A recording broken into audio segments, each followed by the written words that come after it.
on the bench. Also a good positive sign, Romelu Lukaku on the bench for Chelsea this afternoon.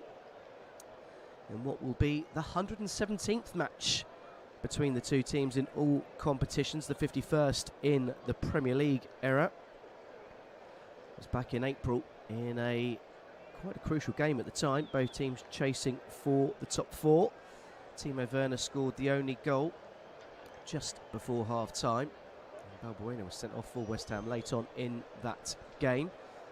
That result meant that Chelsea secured the double over West Ham. They haven't won 3 in a row for over 15 years. And David Moyes and his West Ham team will be looking to put that opportunity to rest as the two managers sit in their dugout looking rather pensive. Thomas Tuchel with his arms crossed, just watching the bubbles blow by. West Ham United in their traditional claret and blue shirts, white shorts and claret socks. Chelsea in their changed kit of yellow shirts, yellow socks and black shorts this afternoon as the players take an E. Referee Andre Mariner blowing the whistle as assistants today, Simon Long and Richard West. And it's Darren England on VAR duty. Chelsea kicking off from right to left as we look, and immediately there's an early touch for Jorginho, just passing the ball back to Christensen. Chelsea with possession on the far side of the pitch, and now West Ham come out and press, which they didn't do particularly well on Wednesday.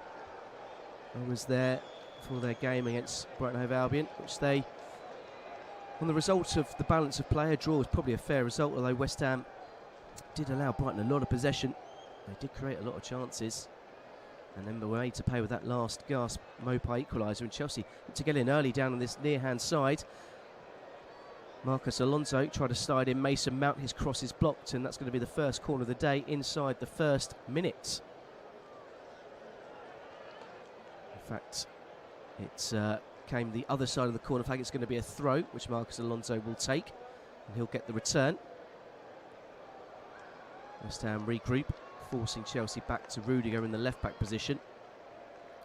And now Thiago brings it all the way back to Edouard Mendy, who's just positioned midway inside his own half, and Chelsea will look to spring up an attack on the right-hand side of the pitch now. Loftus-Cheek getting an early involvement. He's found his way back into the starting lineup after seemingly at one stage looking like his Chelsea career was over. He's made some impressive performances. I think they all started with that cameo when he came on against Norwich in that convincing victory over them at Stamford Bridge. As Reece James gets one in the back from Diop, and Chelsea will have a free kick in a quite promising position, just about 20 yards away from the corner of the far side of the penalty area. West Ham players line up alongside the edge of the 18-yard box. They're a tall team, West Ham, but they've got an equally tall team to defend against. Rudiger, Alonso up from the back. Reece James is going to put the ball in. It's a dangerous one. It's headed away at the near post by Rice, and it comes off the head of Lanzini. And it's picked up by Thiago, who was just chasing back, and he pokes the ball for Andreas Christensen, who tries to float one over to the far side, but there's far too much on that for Havertz to bring the ball down. And West Ham United will have a throw. Declan Rice, the West Ham captain, earning plenty of plaudits already in the Premier League this season. And over the last few seasons, he's one of 2 West Ham players to have featured in every minute of every game in this campaign. The other being the goalkeeper Lucas Fabianski. No one, surprisingly, from the Chelsea lineup has played every minute, given the tinkering nature of Thomas Tuchel. It always used to be Claudio Ranieri, who was known as the Tinker Man.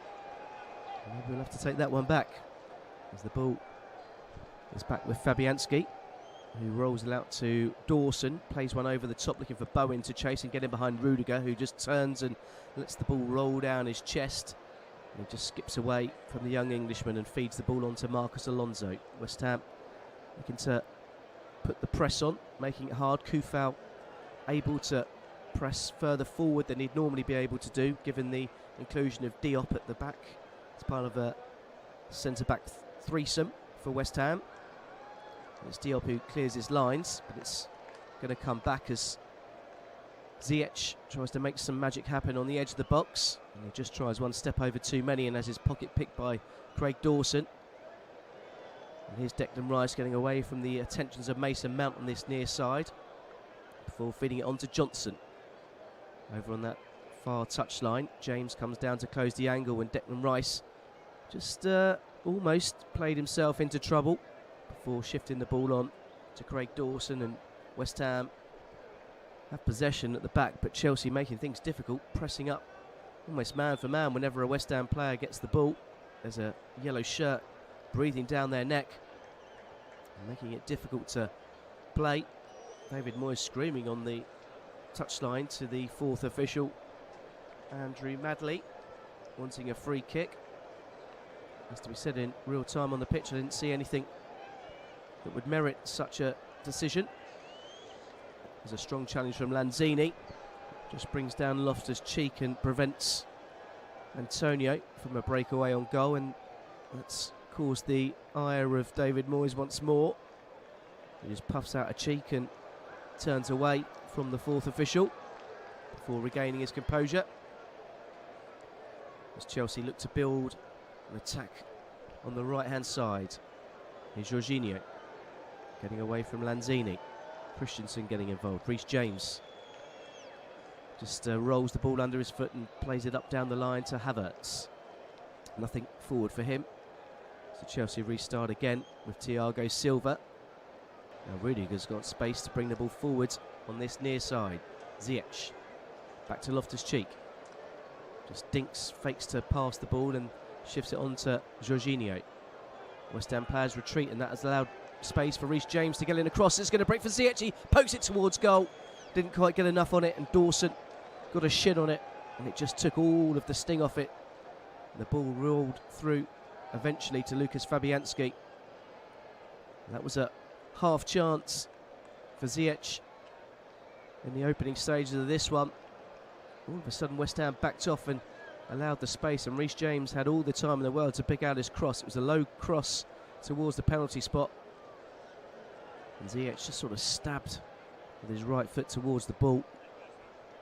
Not enough on it to trouble Fabianski. Here's Dawson playing one long down this near side for Bowen. And he's lost the ball. It comes out of play for a throw-in. As a warm round of applause goes around the London Stadium in order of the tragic events that happened in the news this past few days, which I won't get onto on air, but a lovely gesture from the West Ham fans in the 6th minute as Reece James has won the ball back for Chelsea, and Thiago gives it straight to Bowen. Bowen running at the defence. He's got Antonio up ahead of him. He just checks back. He's got now Lanzini to his right, and Bowen goes for goal on his own, and it just flashes past the near post. Well, Bowen had support and decided, as Thiago Silva backed off, just to have a go from the edge of the area, and it wasn't far wide from the young Englishman, who's earning rave reviews. It was never troubling Edouard Mendy in the Chelsea goal, but it was a statement of intent, a sign of intent from West Ham United, who are looking for a positive result that could, dare I say it, get them back in the title hunt. Currently sitting in 4th place, ahead of their London rivals Arsenal by a point and Tottenham by 2 points. They both play tomorrow afternoon. This is a chance for West Ham to draw a gap on the teams chasing them for 4th place. For Chelsea, it's a chance to extend their lead potentially at the top of the table. And their rivals playing later today. Liverpool in the 3 o'clock kickoff and Manchester City in the 5:30 kickoff. And once again Chelsea give the ball and possession to Bowen. This time he does feed it to Antonio, gets a cross in, and a high rising header wasn't quite directed goalwards by Souček. got his head to it. It was just a bit too high. Once again, Silva giving the ball away, guilty of passive play. It was a good cross from Antonio with his left foot. And Souček got to the ball ahead of Rudiger, but couldn't quite get the power on the ball or the direction. And that's a couple of warning signs for Chelsea. They have the best defensive record in the league, as Marcos Alonso chests the ball down and pokes it to Rudiger. Here's Silva, this time with a much more assured pass to Christensen, who looks to check up and get away from Lanzini, who's just nibbling away at his heels. Chelsea worked the ball well though. 4 quick passes, and now all of a sudden they've got a chance to break down this left-hand side. Alonso, just outside the area, back to Mount. Loftus-Cheek, working the angle for the shot, drives it towards goal, it's low. And Fabianski gets down well to save. Warning signs there for West Ham. When they back away and they drop centrally, and that's allowing space down either side. It was Reece James earlier, this time it was Alonso. And all he did was set the ball back for Mason Mount. We saw his England teammate, Ruben Loftus-Cheek, free on the edge of the area, and he had time to think about the shot and take his shot. And thankfully, from West Ham's point of view, although it was on target, it was never troubling Lucas Fabianski. West Ham have been involved in some pretty memorable games against Chelsea over the years. We've met 15 times in the month of December. And those games have included a 5-5 draw back in 1966. West Ham only won 3 of those 15 games in December, as there's a chance for Chelsea, and Ziyech pulls it back and Havertz hits the side netting. Well, that was a chance from nothing. Reece James again having time to pick a pass as Chelsea sat back. It's played forward eventually to Mason Mount. He squared it across to Havertz, who fired it just past the near post into the side netting from the edge of the 6-yard box.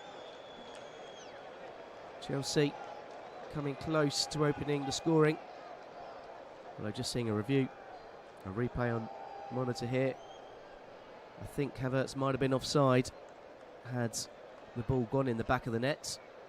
Antonio battles and wins the ball, but he's got 3 yellow shirts around him, and Reece James can't stop the Englishman, Antonio, who in doing so then gives the ball to Mason Mount. Here's Havertz charging into West Ham territory. He's got Mount in support. Instead he clips the ball over to Rudiger, who's charged up from the back. West Ham once again drop off. Rudiger with the ball midway inside the West Ham half, spreads it out to Reece James on the far side.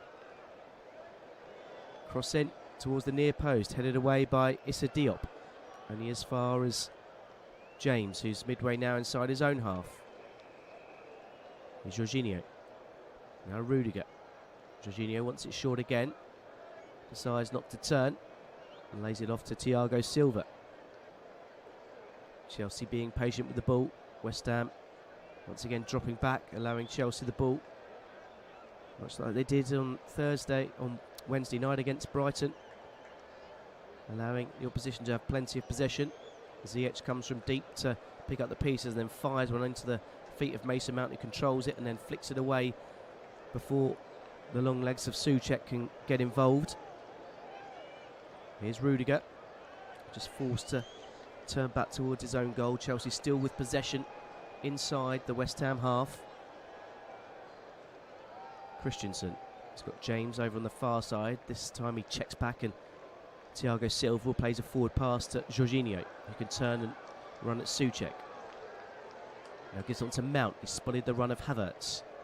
He's got Alonso in support. Chelsea being patient, working the ball just around the perimeter of the box without finding that killer pass just yet.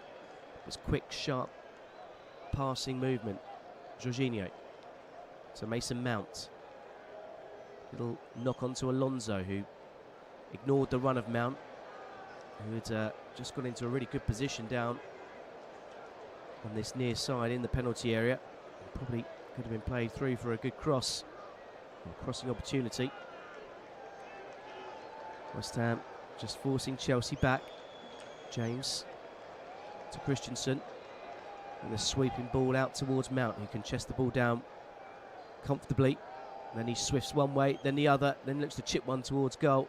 Kufau stood to his task and hoiks the ball clear. Bowen does well under pressure from Rudiger. He's still doing well, and then Bowen goes down to the floor and wins the free kick. Andre Mariner happy to oblige. A foul from the German, with Bowen being forced back towards his own goal. It's one of those needless, frustrating fouls. It just relieves the pressure on West Ham for a moment.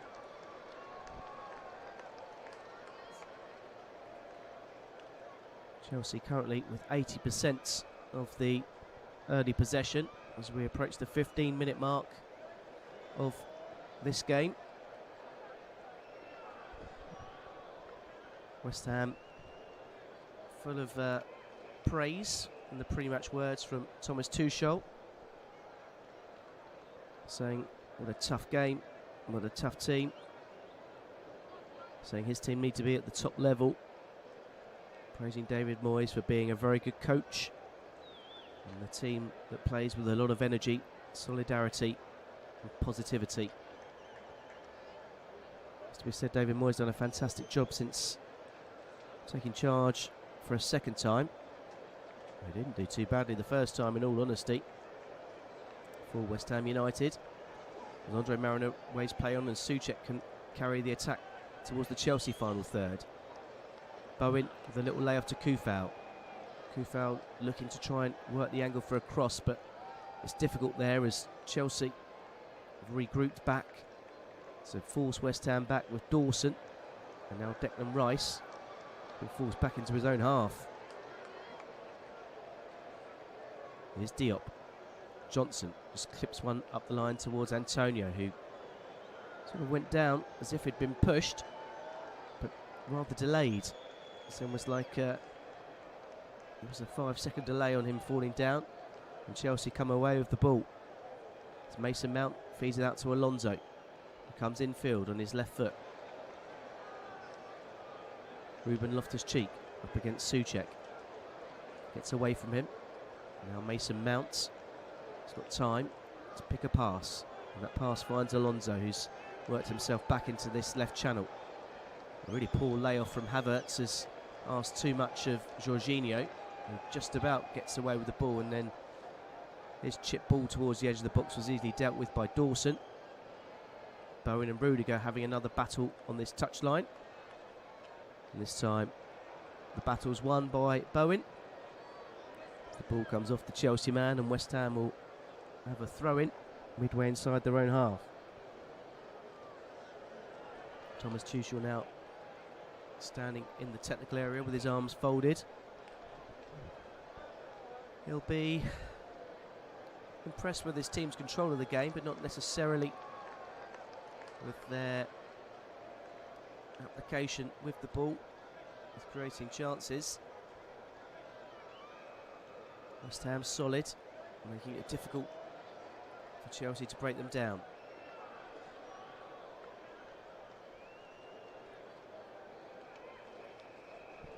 West Ham lost 2 of their previous 4 London derbies, as many as they'd lost in their previous 8, to be honest, as Lanzini tries to make some attack happen. He gets the shirt pulled and eventually gets the decision. Referee trying to wave play on and allow the game to get going, but has to eventually pull it back. The assistant was near side flagging for a good 10 seconds or so before the foul eventually given. And it's a chance for Bowen or Kufau to put the ball into the box, and a similar position to that Chelsea early free kick, just about 20 yards or so. Quite prolific with them and scoring from them so far this season. Plenty of height up there. And it's going to be Rice or Bowen. Rice with the right foot, or Bowen with the left. Looks more likely to be Rice. Such a high line, isn't it? The Chelsea line. Look at that. It is Rice to deliver. I think that's come off Loftus-Cheek for a corner. So you just hear the levels of noise rising inside this stadium as the home side get themselves their first corner of the game. It's come in the 20th minute. Great quality ball in though from Declan Rice off that set piece. Puts it about 8 to 9 yards out of goal, swinging away from the goalkeeper. It's going to be an in-swinging corner from the left-hand side. It's flicked on dangerously by Dawson, who gets another shot in off his toe really, and Mendy's called into action for the first time, but he just tipped it really with the toe of his boot, Dawson, after the initial header, and it was an easy save for the Chelsea keeper. It's really good movement and aggression from the West Ham players as the ball comes in from the corner. They're determined to get something from the set pieces, and they believe that they're going to get something, which is half the battle sometimes. Many teams take corner kicks and free kicks and don't actually believe that they're going to score from them, but West Ham do. Yeah, we had a free kick at the corner there, and Dawson, maybe if he'd caught that a little bit better, might have been able to get his first goal of the season for West Ham. He's had something of a renaissance in his career, Dawson. He looked to be going nowhere at Watford, and then he went to West Ham on loan and has been very good. Here's Antonio. Crosses too close to Edouard Mendy, who just plucks it out of the air as if he's grabbing some fruit off an apple tree, and will get the ball back into play. But Antonio managed to get away from his man there. Had the cross been better, there were men in the area. Yeah, he finds himself in these wide positions though, doesn't he? And you'd like to see him in the box receiving crosses from Bowen or Lanzini, for instance. Yeah.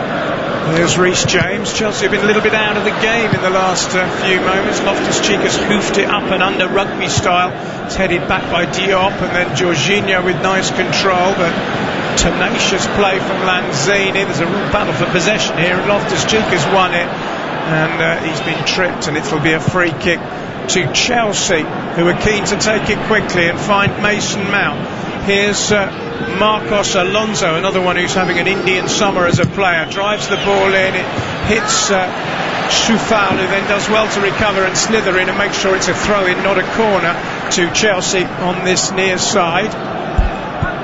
Ziyech will come across and take it. Splendid goal on Wednesday where he swept a low cross from Mount into the top of the net, giving Daniel Bachmann no chance. Chelsea would love a goal here. We're almost up to the midway point in the opening half, but West Ham have come into the game a little bit more in the last 5 minutes or so. It's going to be Ziyech with his left foot with an outswinger. It's not a good delivery. It's headed away by the first Chelsea defender pretty comfortably. Here's Ziyech again as he looks to cause some more problems, the Moroccan international. We could lose him, we probably will lose him to the African Cup of Nations, which is in January. Here's Jorginho. Is he fouled by Declan Rice there? The referee has given it eventually, or has he? He's given it against Jorginho actually, and Jorginho's not very happy and is in the face of Andre Mariner, and as a result gets a yellow card. The Chelsea captain, not leading by example. They're arguing with the referee, and that's the first yellow card of the afternoon. I thought it was fouled there by Declan Rice, and Jorginho falls on the ball and starts hugging the ball, thinking he's going to get the free kick.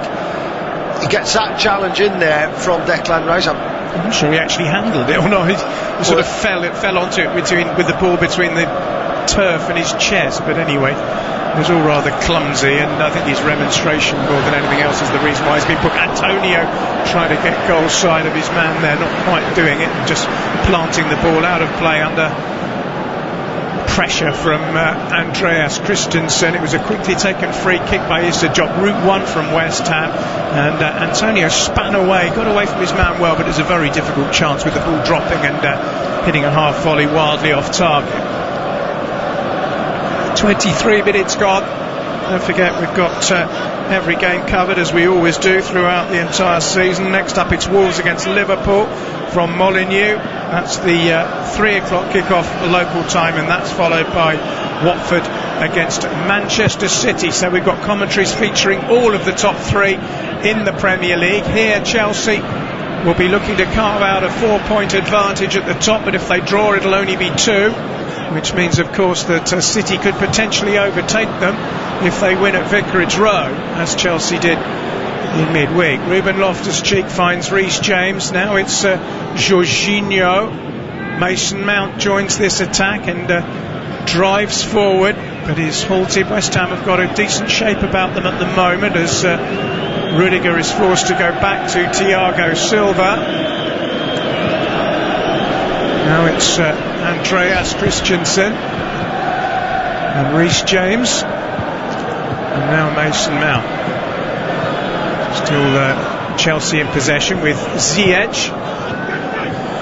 Well, it's walking pace really at the moment, isn't it? But again, it's clever organisation from David Moyes, the way he set his team up. They will press the ball when they can in the Chelsea half, but as soon as they feel threatened territorially, they get back to that 18-yard box. Here's Alonso into the box. It's headed away by Job. Touch back by Alonso to Rudiger. Midway inside the West Ham half, goes back to halfway and finds Thiago Silva. Silva's got Reece James here in a bit of space. Crossed by him, header by Havertz, saved by Fabianski. Chance there, Havertz was all alone unmarked, didn't get enough on the header, and Fabianski made a pretty comfortable catch. The ball's come in from deep, which has made Havertz's job a bit more difficult. He's having to really make a header of that. If it got 4 or 5 yards further down the line with Reece James, then it'll be a completely different header, different opportunity.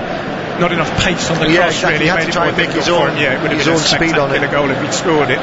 Here's Manuel Lanzini for West Ham United, one of the players restored to the side. He's got a couple of previous goals against Chelsea, actually, in 2017 and 2016.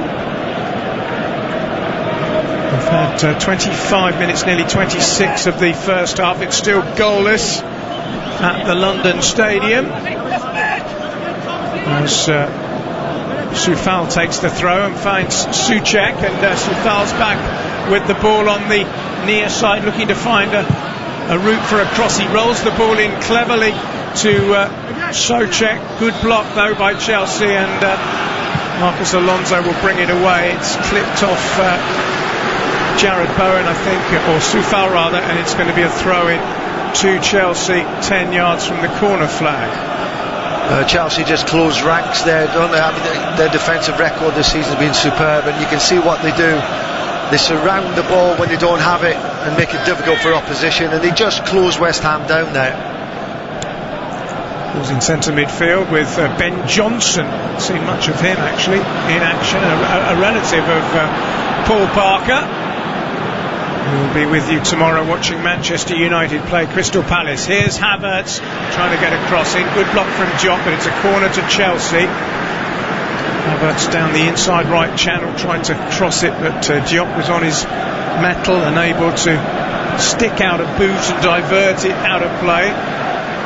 Been too many Chelsea set pieces thus far, so this is an opportunity for them to try and make one count.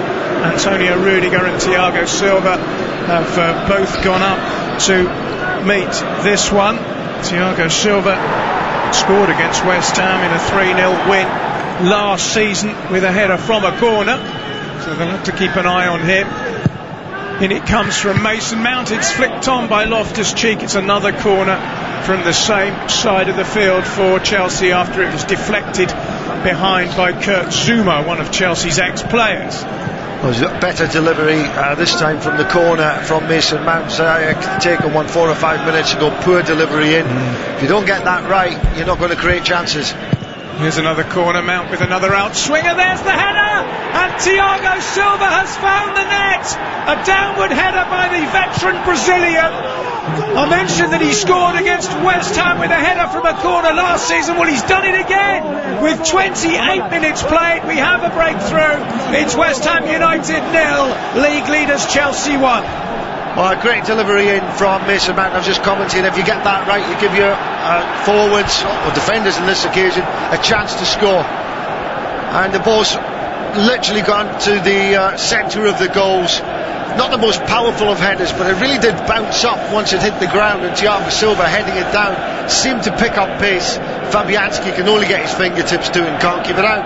Yeah, off Thiago's head, fingertips as you say, Trevor, but off the inside of the post and into the net. And Thomas Tuchel off his seat to celebrate with his coaching staff as Chelsea take the initiative at the London Stadium, looking to win for a 6th successive away game in the Premier League, and they've made the perfect start. And Thiago Silva's got his 2nd goal of the season, having scored in another derby against Tottenham Hotspur, which Chelsea won by 3-0. Mikel Antonio's kept the ball in on the far side. He could easily have let that go for a corner, but he didn't. In comes the cross from Johnson towards Soufal, who shoots. Brilliant save, Mendy. That was a really difficult save for the Chelsea keeper, hit low and hard by Soufal through a crowded box, and he got down quickly, and it was a very good save. I think he actually might have missed that, and there was Thiago Silva on the line. I don't know if Mendy got a touch. Oh, you're right. You are right. Absolutely, yeah. It looked like the keeper had saved it, but Thiago, having scored at one end, made a goal line clearance. He's got to deny Soufal. You know, he's such a brilliant defender, isn't he, Thiago Silva? Yeah, he's whatever it takes for to keep the ball out of the net, wherever it is around that penalty area, Thiago Silva will be taking up a bright, sensible position, and there he was, pops up on the line, the ball driven in towards goal. Mendy can't quite get there, and he's on the line there to clear.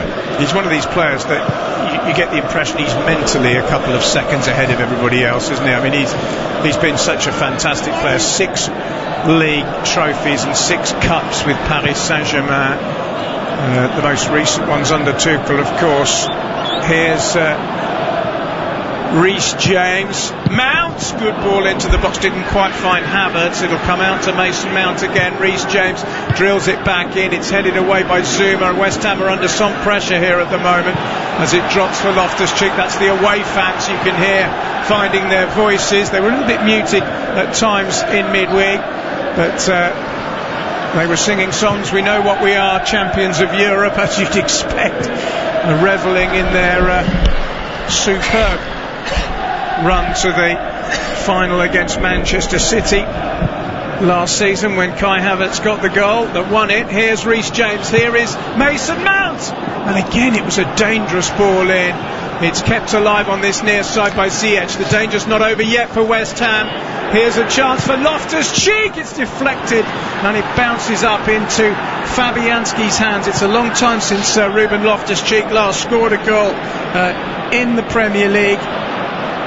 It was a year ago, but he's found the shot there. It was on target, but the deflection was kind, and Fabianski made an easy save. But Chelsea are beginning to get on top, aren't they? Yeah, West Ham look like a boxer who's just taken one on the chin, and they're on the ropes for the moment. You know, they've got to steady the ship, get themselves settled again, because Chelsea are threatening to get the 2nd goal, which could put the game to bed. Yes, it might well.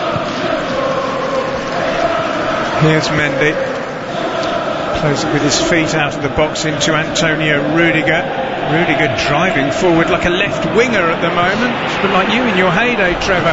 Here's Alonso, low ball in, and once again those low balls in from flanks are causing problems for the West Ham defence, although they are at the moment dealing with them. It was Havertz trying to get on the end of Alonso's cross, and it was good defending by Zuma to just toe poke it away. It's corner. The foot is fully on the accelerator from Chelsea now. They can sense that there's another goal here before half-time for them to make their job over the 90 minutes a lot easier. Another corner. Ziyech needs to get his quality better. Yeah, he does. It's Chelsea's 4th corner of the afternoon. They scored from the last one. It's a Ziyech outswinger. It's cleared as far as Reece James, who, as we've seen this season, can hit them.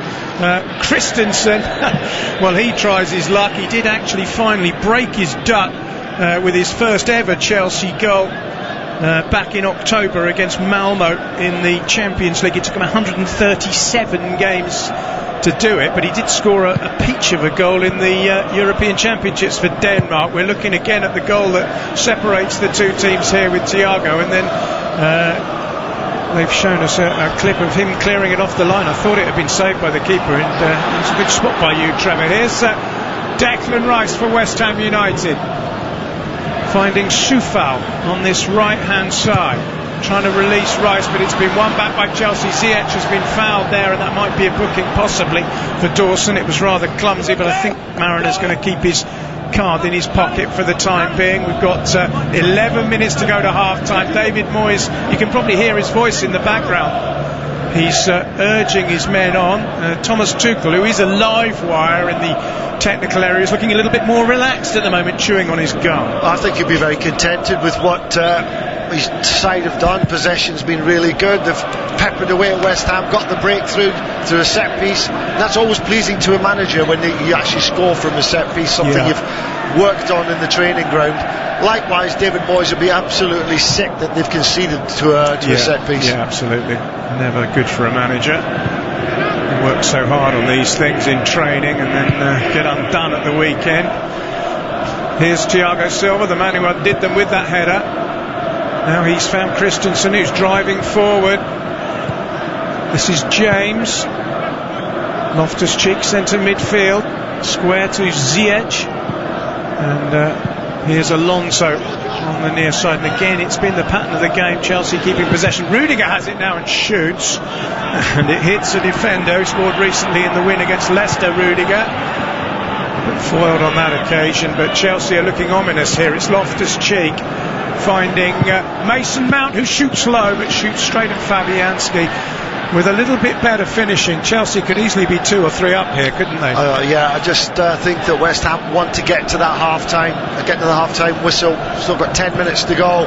It's going to be a long 10 minutes because Chelsea are really sensing blood, aren't they? Yeah, they are. They've won the ball back here. It's Kai Havertz. Havertz into Ziyech. Ziyech touches it back. It doesn't quite find its way through to Loftus-Cheek. The follow-up shot is hit by Jorginho, but blocked by West Ham, and your analogy was a good one with the boxer on the ropes. That's where West Ham continue to be.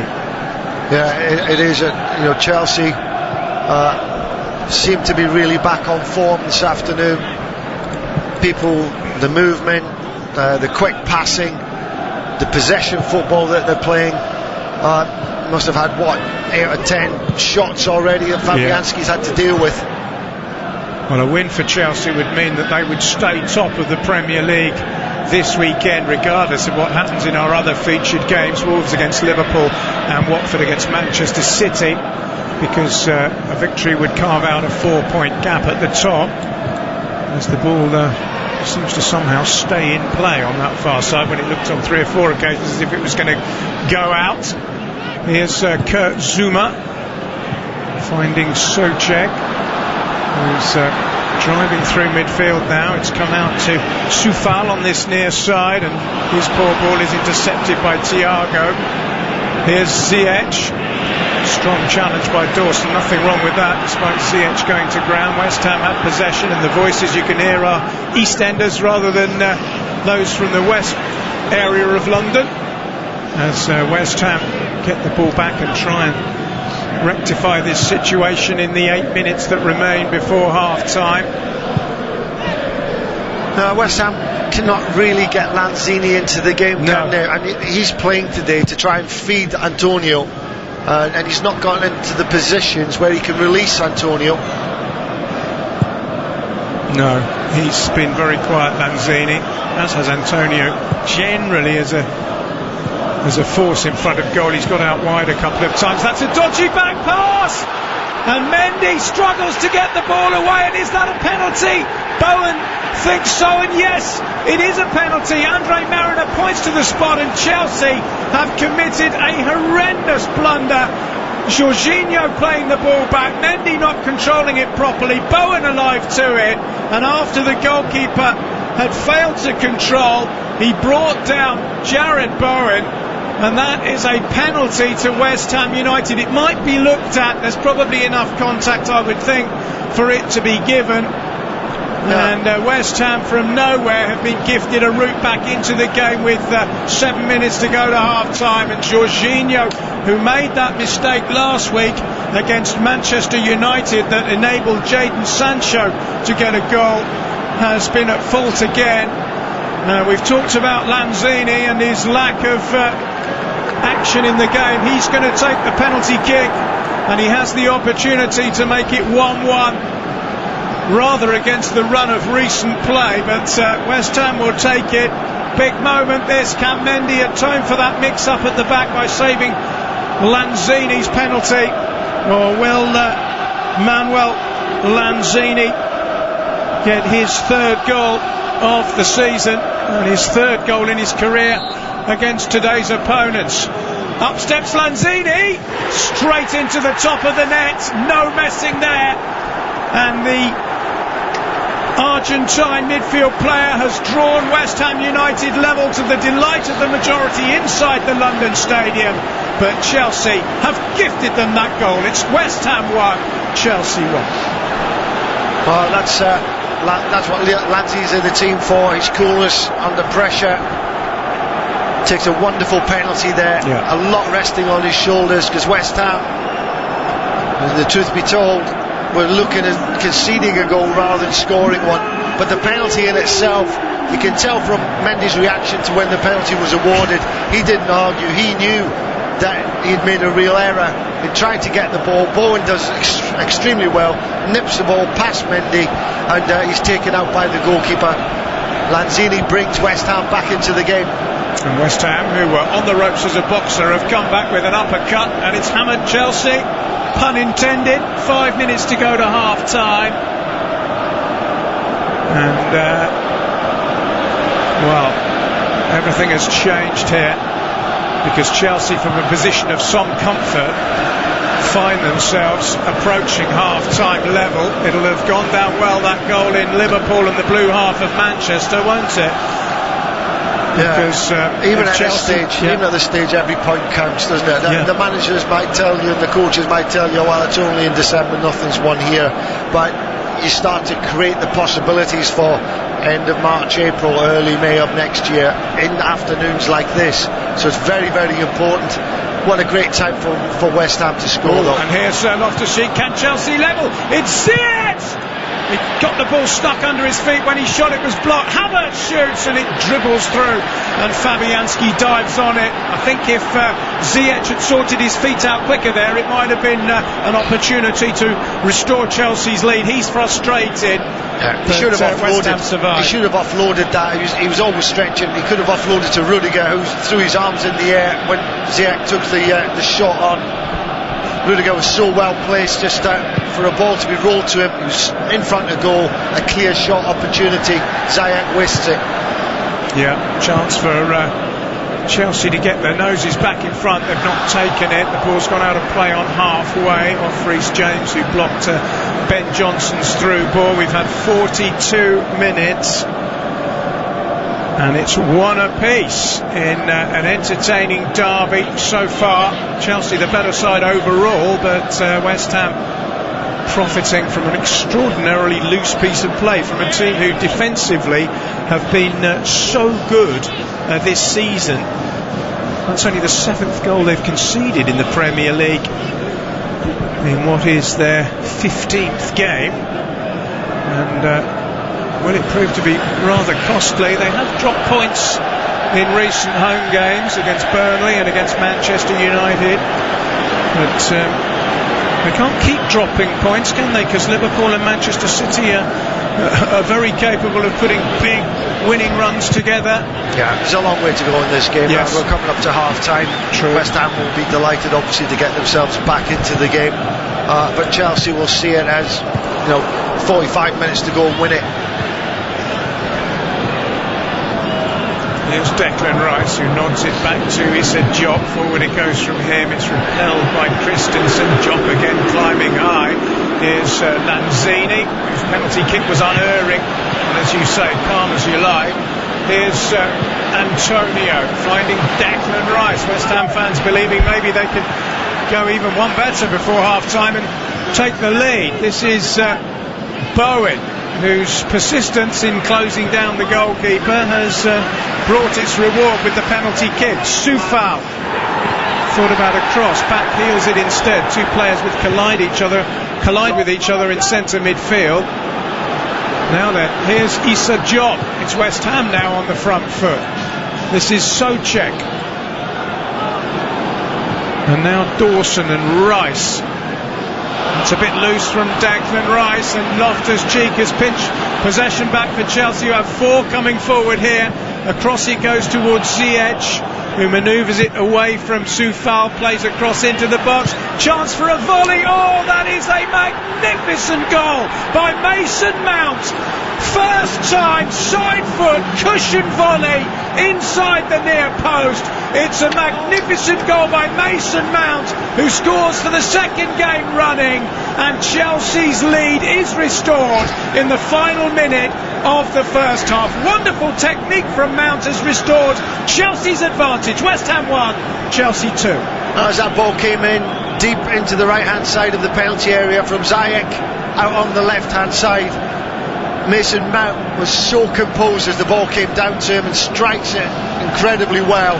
Side foot, as you say, but with power and timing. Fabianski beaten at the near post. He won't be happy with that, but the quality of all of that was superb. Yeah. And wasn't it ironic that Declan Rice loses the ball? Yeah, Mount ends up scoring. Yeah, yeah. Mount's turn to enjoy the bragging rights in that particular friendship, but joking aside, Rice will be disappointed with his part in that goal, but the finish, I mean, that you can explain it as an ex-player, the degree of difficulty to keep a ball that's dropping out of the sky down on the side foot and squeeze it between a tiny gap between keeper and post is very hard. You've got to wait for the ball. You can get excited about that situation and try and hit it too early. He waited for it to drop.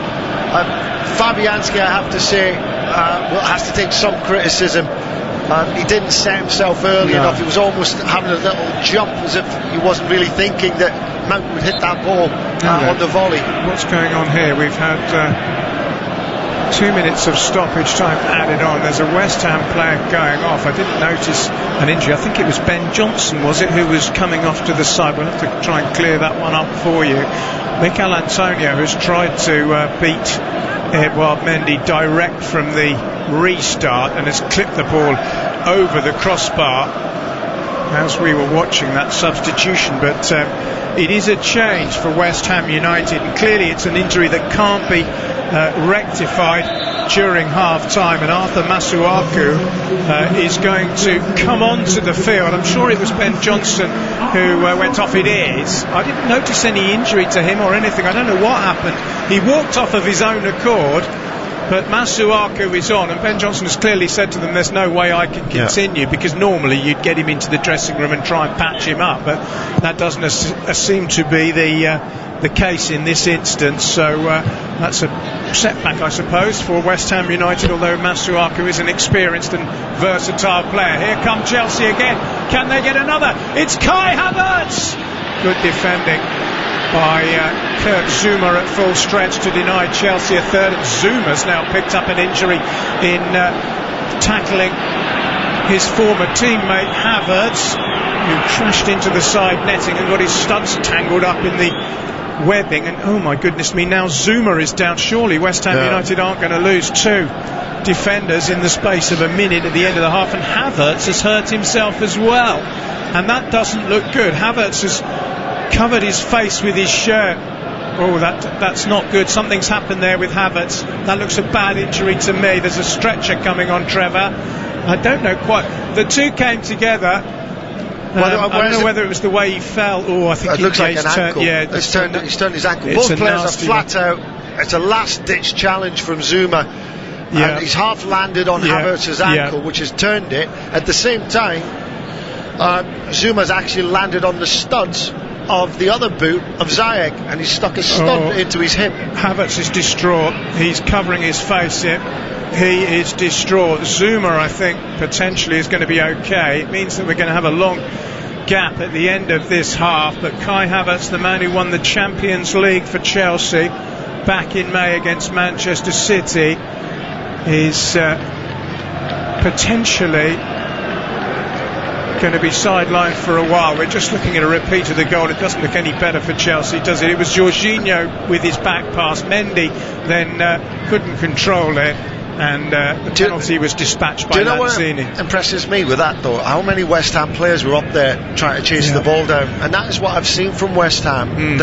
They've been courageous and brave about what they're trying to do. They defend it when they have to, but they're also getting people forward, which is a courageous thing to do against Chelsea, because you know if you lose the ball, they're going to get it up the field pretty quick. Kurt Zuma is on his feet and hobbling. Kai Havertz is being carried to his feet by two Chelsea physios. Now, I hope that I was overstating the severity of that injury, because he is back on his feet now. It looked a horrible one. The half-time whistle has blown in bizarre circumstances with a spate of injuries towards the end of the 45 minutes, but it's a half which sees Chelsea leading. They were ahead through Thiago Silva's header on 28, then a mix-up at the back led to a penalty which Manuel Lanzini converted 5 minutes before half-time.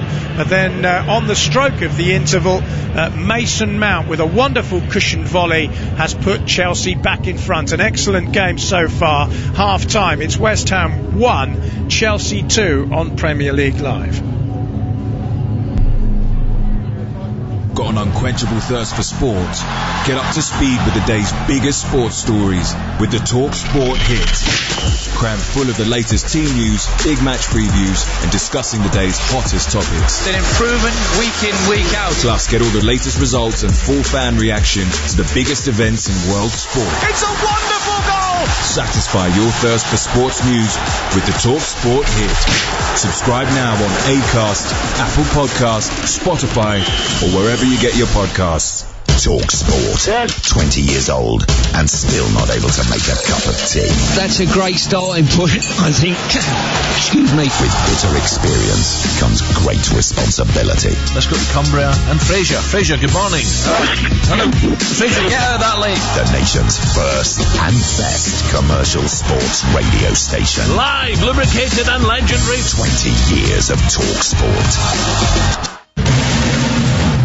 Previously on White and Jordan. This is rewarding mediocrity. No, it's not. It's the exact opposite. Two towering giants of sports media. He's got COVID-19. He's got Newcastle wanting to sue him. He's got broadcasters pulling money out of deals left, right and centre. You wouldn't want to fly with this guy, would you? Jim White and Simon Jordan. Double trouble, daily drama and searing debate. Continues weekday mornings from 10 on Talk Sport. 20 years of Talk Sport. Gentlemen, good evening.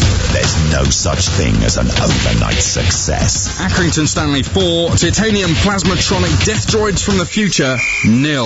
Excess. I wasn't getting up, I was just getting in. Excitement. Excuse me, and extremely strong opinions. I spend my life covering the big game at the big level. On DAB, medium wave, and on this smart speaker.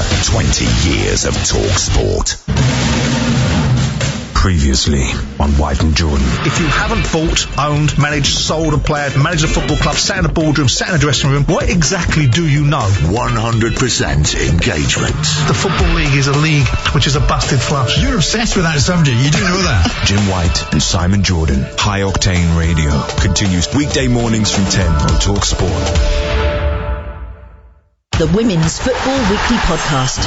With Faye Carruthers. All the action, excitement and drama from across the entire women's game. Cleared off the line by Steph Horton. Including the Women's Super League. Ellen White is there to tap it in. The UEFA Women's Champions League. Lana Clellan striking from outside the penalty area. And the Euro 2021 qualifiers. On the edge of the area to Emsley. And Emsley's going to finish it off. Plus, all the home nations international friendlies. Lucy Bronze with the strike from the edge of the penalty area. World-beating big match conversation. There's Jodie Taylor. Subscribe now to the Women's Football Weekly Podcast on Acast, Apple Podcast, Spotify, or wherever you get your podcasts. Welcome back. Well, an entertaining first half with plenty for the tea and coffee queues to discuss at the interval. Chelsea in front against West Ham.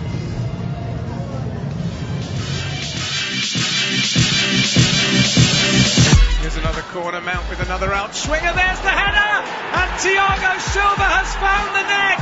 A downward header by the veteran Brazilian. I mentioned that he scored against West Ham with a header from a corner last season. Well, he's done it again. Not the most powerful of headers, but it really did bounce up once it hit the ground, and Thiago Silva heading it down seemed to pick up pace. Fabianski can only get his fingertips to it and can't keep it out. In comes the cross from Johnson towards Soufal, who shoots. Brilliant save, Mendy.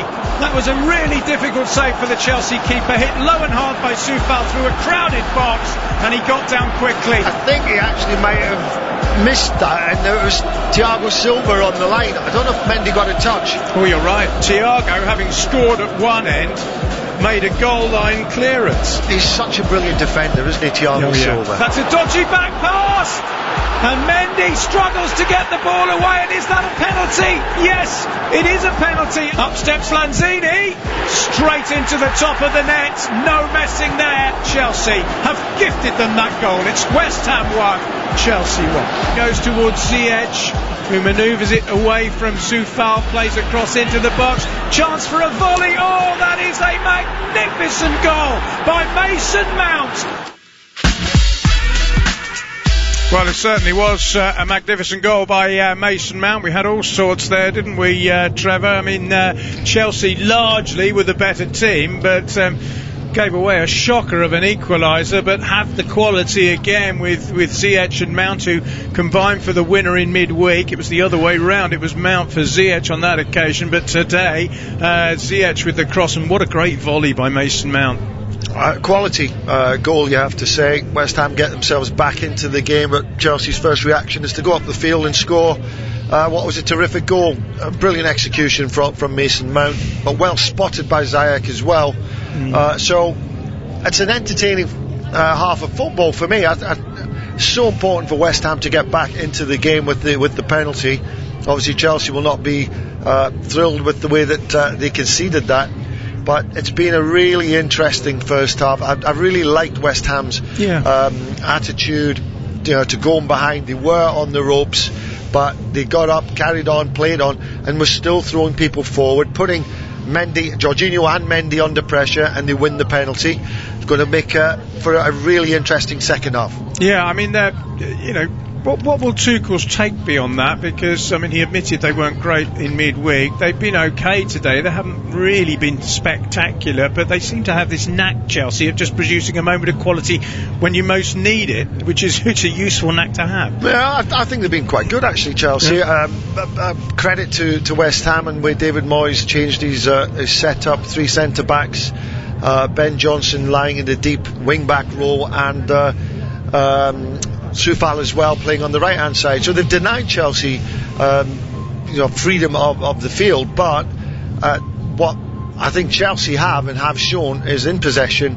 They're very self-assured, they keep the ball really well, and they do make chances, and they've had a few. How many balls did Mount put in from that right-hand side that were last-ditch clearances from the West Ham defence? They won't be discouraged, West Ham, though, will they? I mean, no. they won't be happy about the concession of a goal from a corner, and the second goal, it was a fantastic volley by Mount, but I suppose Fabianski might have done better at his near post, but they'll believe there's something in this game for them, won't they? Yeah, they've kept themselves in it. If it had gone 2-0 Chelsea, then I think there's no way back. But now that they've got the goal, and they still have that brave attitude about throwing players forward at the right times, putting Chelsea under pressure when they're trying to play that possession football, they'll get something from that. It was proven so in that first half. Jorginho under pressure, panics somewhat. Mendy then panics on that pass back. Jared Bowen does well, wins a penalty, and Lanzini calmly brings West Ham back into the game. But could still go either way this game. Certainly could. We've got the other two top 3 sides in action for you. Wolves against Liverpool at 3 o'clock with Russell Hargreaves and Kevin Watson, and that'll be followed by Watford against Manchester City with Andrew Self and Clive Walker. There's talk of a 3-horse race at the top of the Premier League. It's understandable, I guess, but Pep Guardiola, the Manchester City manager, says it's far too early for that kind of talk. Every season you do the same question. After 10 or 15 or 20 fixtures, this is the most excited Premier League ever exist in the universe, in the platoon, and everything. So it's nice, but we will see. Just 1/4 of the season, so it's good for all 3 teams. It's good, but it's many games still to play. Euro competition is back in February. The Cups, FA Cup is coming in January. So many things is going to happen. But so far, on behalf of Man City, we are satisfied with what we have done so far. Yeah, you won't find any managers saying that the title race is anywhere near decided with only 15 games it will be at the end of this weekend. Don't forget, we've got more action for you tomorrow. Ralph Rangnick will be in charge of Manchester United officially for the first time. They host Crystal Palace in a 2:00 kickoff at Old Trafford with Alex Crook and Paul Parker. We've also got the game Midlands derby, West Midlands against East Midlands. Aston Villa losing for the first time in midweek under Steven Gerrard against Leicester City. That's Kevin Hatchard and Dave Kidson. Also tomorrow, Leeds against Brentford, and Tottenham Hotspur against Norwich City, who are much improved under their new boss Dean Smith, but still very much in relegation danger. Here we've got a tantalising game which is poised with Chelsea leading by a single goal, 2-1, but West Ham United have showed enough in the opening 45 minutes to suggest that they could upset the league leaders. We'll find out if they can in just a few moments on Premier League Live. It's the ultimate fusion of football and celebrity. The Best 11 podcast from Talk Sport. Johnny Owen and Mark Webster interview the biggest names in popular culture. Looking back at the role the beautiful game has played in their lives. Paul Weller. Could I just start off apologising for last weekend? Actor Stephen Graham. Good morning, Stevie. Morning. Sharing their earliest football memories. How they celebrated their team's successes. Culminating in their all-time best 11. Noel Gallagher. Let's deal with the hangover and let's have it again after that. The Best 11 podcast. Subscribe now on Acast, Apple Podcasts, Spotify, or wherever you get your podcasts. I'm Tom Rennie. Join me for a weekly podcast, Week in the Tackle, available wherever you get your podcasts. I'm going to be joined by Brian Dunseth, MLS legend, to tackle the biggest stories from the week in soccer. And the great thing about working with Tom and making Week in the Tackle is we're only going to be covering things we think are worth tackling. This show is all about passion. What's going to get us riled up? What's going to get you riled up to give us all something to chew on? We're not here to sit on the fence and tell you the stories of the day. That's what your phone's for. You'll be scrolling through Twitter while listening anyways. Exactly. I'm scrolling through Twitter right now. I'll save you the trouble. It is all bad news. This show is about tackling all the news of the week, giving our take on why it's interesting and why we think you should know. Who should be sacked? Who should be bought? Who should be sold? Who was right? Who was wrong? Strong opinion, big stories, no agenda. Week in the Tackle is available on Mondays from wherever you get your podcasts. If it's a big story in soccer, we'll tackle it. Got an unquenchable thirst for sport? Get up to speed with the day's biggest sports stories with the Talk Sport hit. Crammed full of the latest team news, big match previews, and discussing the day's hottest topics. An improvement week in, week out. Plus, get all the latest results and full fan reaction to the biggest events in world sport. It's a wonderful goal! Satisfy your thirst for sports news with the Talk Sport hit. Subscribe now on Acast, Apple Podcasts, Spotify, or wherever you get your podcasts. The Women's Football Weekly Podcast. With Faye Carruthers. All the action, excitement and drama from across the entire women's game. Cleared off the line by Steph Horton. Including the Women's Super League. Ellen White is there to tap it in. The UEFA Women's Champions League. Lana Clellan striking from outside the penalty area. And the Euro 2021 qualifiers. On the edge of the area to Emsley. And Emsley's going to finish it off. Plus, all the home nations' international friendlies. Lucy Bronze with the strike from the edge of the penalty area. World-beating big match conversation. There's Jodie Taylor. Subscribe now to the Women's Football Weekly Podcast on Acast, Apple Podcast, Spotify, or wherever you get your podcasts. You're listening to TalkSport's coverage of West Ham United against Chelsea from the London Stadium. I'm your host, John Anderson. Alongside me is the former Everton and England winger, Trevor Steven.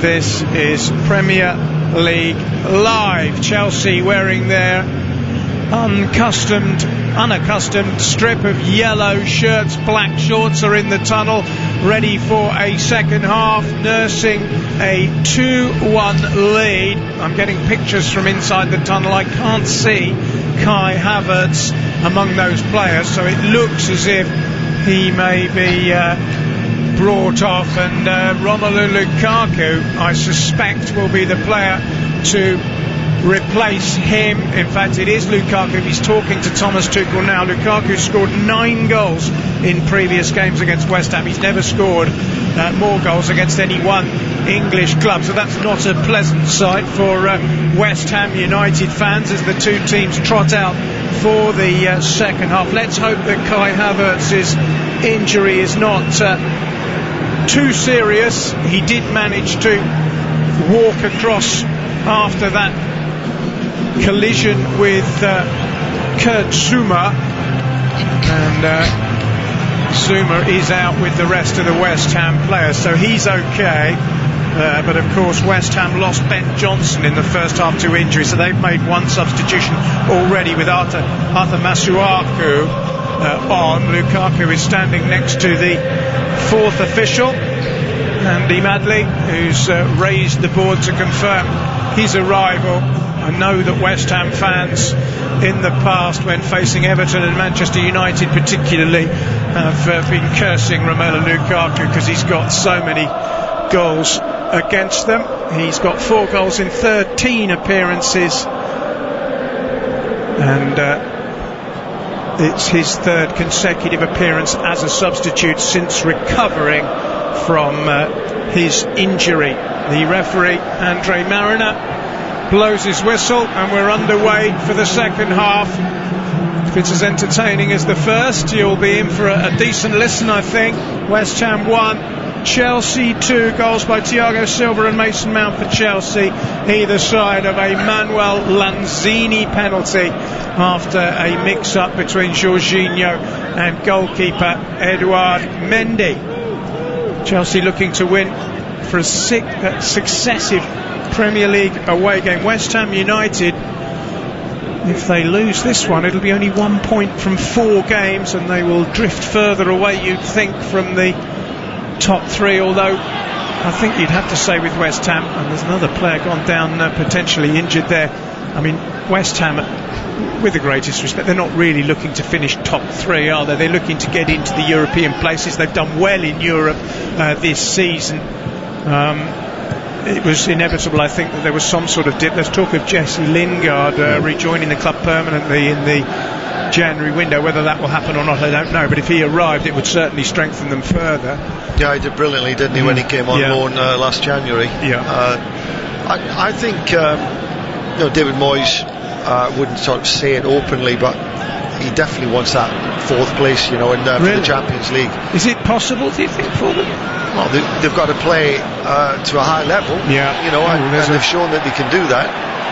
Souček has gone down thinking he was pushed. He might well have been pushed, but it doesn't matter because he was offside anyway, and the flag has been raised. So do you know, it's interesting, and John, you look at Tottenham Hotspur, for example. If they had won or played their game and won it last week, they would actually be in the top 4.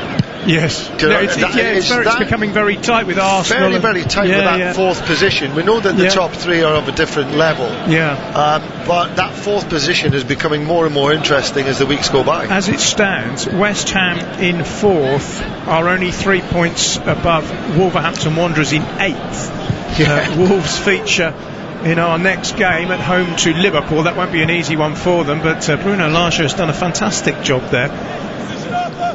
Here's Reece James, one of the Chelsea players who's back in the side today. He and Jorginho have recovered from injury. West Ham have Lucas Fabianski in goal, a back 3 of Kurt Zouma, Craig Dawson and Issa Diop. Across midfield, Vladimir Soufal, Declan Rice, Thomas Souček and Arthur Masuaku deputising for the injured Ben Johnson, who went off just before half-time. Front 3, Manuel Lanzini, who took his penalty brilliantly, Mikel Antonio and Jared Bowen. For Chelsea, Edouard Mendy's in goal. The back 3 is Andreas Christensen, Thiago Silva, who got the goal with with a header to make it 1-0. Antonio Rudiger across midfield, Reece James, Jorginho, Ruben Loftus-Cheek and Marcos Alonso up front. Mason Mount, the goal scorer just before half-time, and Hakim Ziyech. And now we have Romelu Lukaku in place of the injured Kai Havertz. So enforced substitutions for both managers either side of half-time. We've had 3 minutes of the second half without too much of any great significance having taken place. Yeah, the game's just settling, or has settled down really since that half-time break. It was fast-flowing and some really good football played by both sides in the first half, but as yet still sort of sparring in these early stages of the second half. Here's Ruben Loftus-Cheek, centre midfield for Chelsea. Forward it goes to Hakim Ziyech. Now it's Alonso on the far side of the field. Nice little flick through to Ziyech again. He'll try and turn. Dawson's in the way. Corner Chelsea early in the second half. So West Ham, who conceded from a set piece in the first, will not want to do likewise early in the second. It's a game where I suppose it's inevitable that the next goal will prove absolutely crucial, or could do. Lukaku would love to get on the end of this corner for Chelsea. It's an outswinger. And it's scrambled away. Is that another corner or a goal kick? I think it might be a corner again to Chelsea. Jorginho certainly thinks so. We're getting a replay of it here. Yes, it's definitely come off Issa Diop. So that's going to be another, or is it? Did it flick Jorginho on the way through? It did, yeah. That seems an incorrect decision, but Chelsea have got the corner. And it's another outswinging delivery from Ziyech, flicked away by Dawson and then hoofed away by Lanzini. Back come Chelsea, back heel by Alonso, not effective, and Kufal will clear it high up towards halfway, where it's headed back by Andreas Christensen. Alonso wins the header, but it drops for Mikel Antonio, who gets himself a bit of space and finds Bowen. I'm not sure Bowen was onside. It's irrelevant because there was a very, very good sliding challenge there from Ruben Loftus-Cheek. It would have been offside anyway had Loftus-Cheek not tied it up. Yeah, Jared Bowen just couldn't be patient enough for Antonio to time the ball through. Try to steal a little head start there on Christensen. Stole a little bit too much ground and awarded offside, absolutely rightly so. Chelsea looking to extend an unbeaten run of 12 games since they lost to Chelsea in the Premier League. Ball knocked forward by West Ham up towards halfway. It's with Thomas Souček, as his name suggests, Czech international, scorer against Brighton with a header in midweek to earn West Ham their first point in 3 games. Previously beaten by Manchester City and Wolves at the resumption following the international break. Here's Issa Diop wearing gloves and finding Masuaku, the substitute who had to come on for Ben Johnson early in the, or rather late in the first half. Now it's Kurt Zuma, who clearly came out of that collision with Kai Havertz much the better. This is Rice finding Dawson. Declan Rice has found it difficult to find space to get on the ball in any important areas. He's had to go really deep there to get a ball from his centre back just to get involved in the game.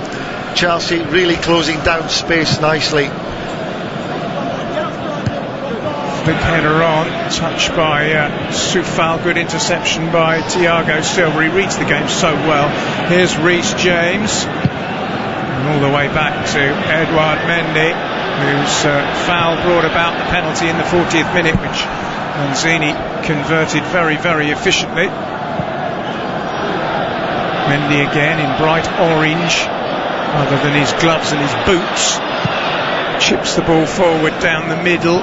Lukaku tries to get onto it and was pushed in the back there by Zuma, who pats him on the back, and says it was certainly a foul. which it is. It's a free kick just inside the Chelsea half. It comes back to Thiago Silva. Now it's Jorginho and Christensen on halfway. Had a shot which ballooned over in the first half. Nice little touch there by Mount to Ziyech, and now Loftus-Cheek. Loftus-Cheek tries to cut it back. It's intercepted by Declan Rice. I think he had a bit more time there than he realised, Loftus-Cheek. It was a rather hasty ball back, and West Ham dealt with it. Mendy has to come out of his box to cope with the on-rushing Mikel Antonio, which he's done successfully, and the ball ends up back in the gloves of his opposite number, Lucas Fabianski. We've had nearly 9 minutes of the second half, which has gone very quickly past. No signs yet of either side adding to the scoreline at half-time. Here's Lanzini. That penalty was his third goal of the season. His second was an absolute stunner in the defeat by Manchester City late on recently. Here's Antonio, who could use a goal for West Ham. He's clipped it away nicely though. Here's Bowen. Bowen in the centre of the field. You can see what he was trying to do. He was trying to angle a ball forward, but Chelsea have now come streaming forward, and it's Antonio Rudiger. It's an incredible run by Rudiger. He's found Ziyech, and Ziyech off balance, I think, has sliced his cross behind into the crowd behind that goal. But Rudiger, well, he showed a winger's pace there, didn't he? This is part of his game that he's actually showing us this season that I've never seen before. No, nor have I. Very rarely did he used to come across the halfway line, and now he's like a rampaging, creative. Is this Tuchel who's probably, absolutely given licence to go and show what you can do, and obviously. From Rudiger's time in Germany, Tuchel will be well aware of what he's capable of, and he's allowed this player to go on and develop. And he's much sought after as well, isn't he? He's got his out of contract, I think, at the end of the season. So he'll be at the head of a lot of shopping lists. He will. He's got a couple of goals this season as well. Ball chipped forward towards Antonio, away by Thiago, and it's still not clear, and it's fired into the net, and Jarrod Bowen has equalised for West Ham. A snapshot from 18 yards. He hit it beautifully with his left foot, arrowed into the corner, and West Ham United have equalised again. We've had just over 10 minutes of the second half.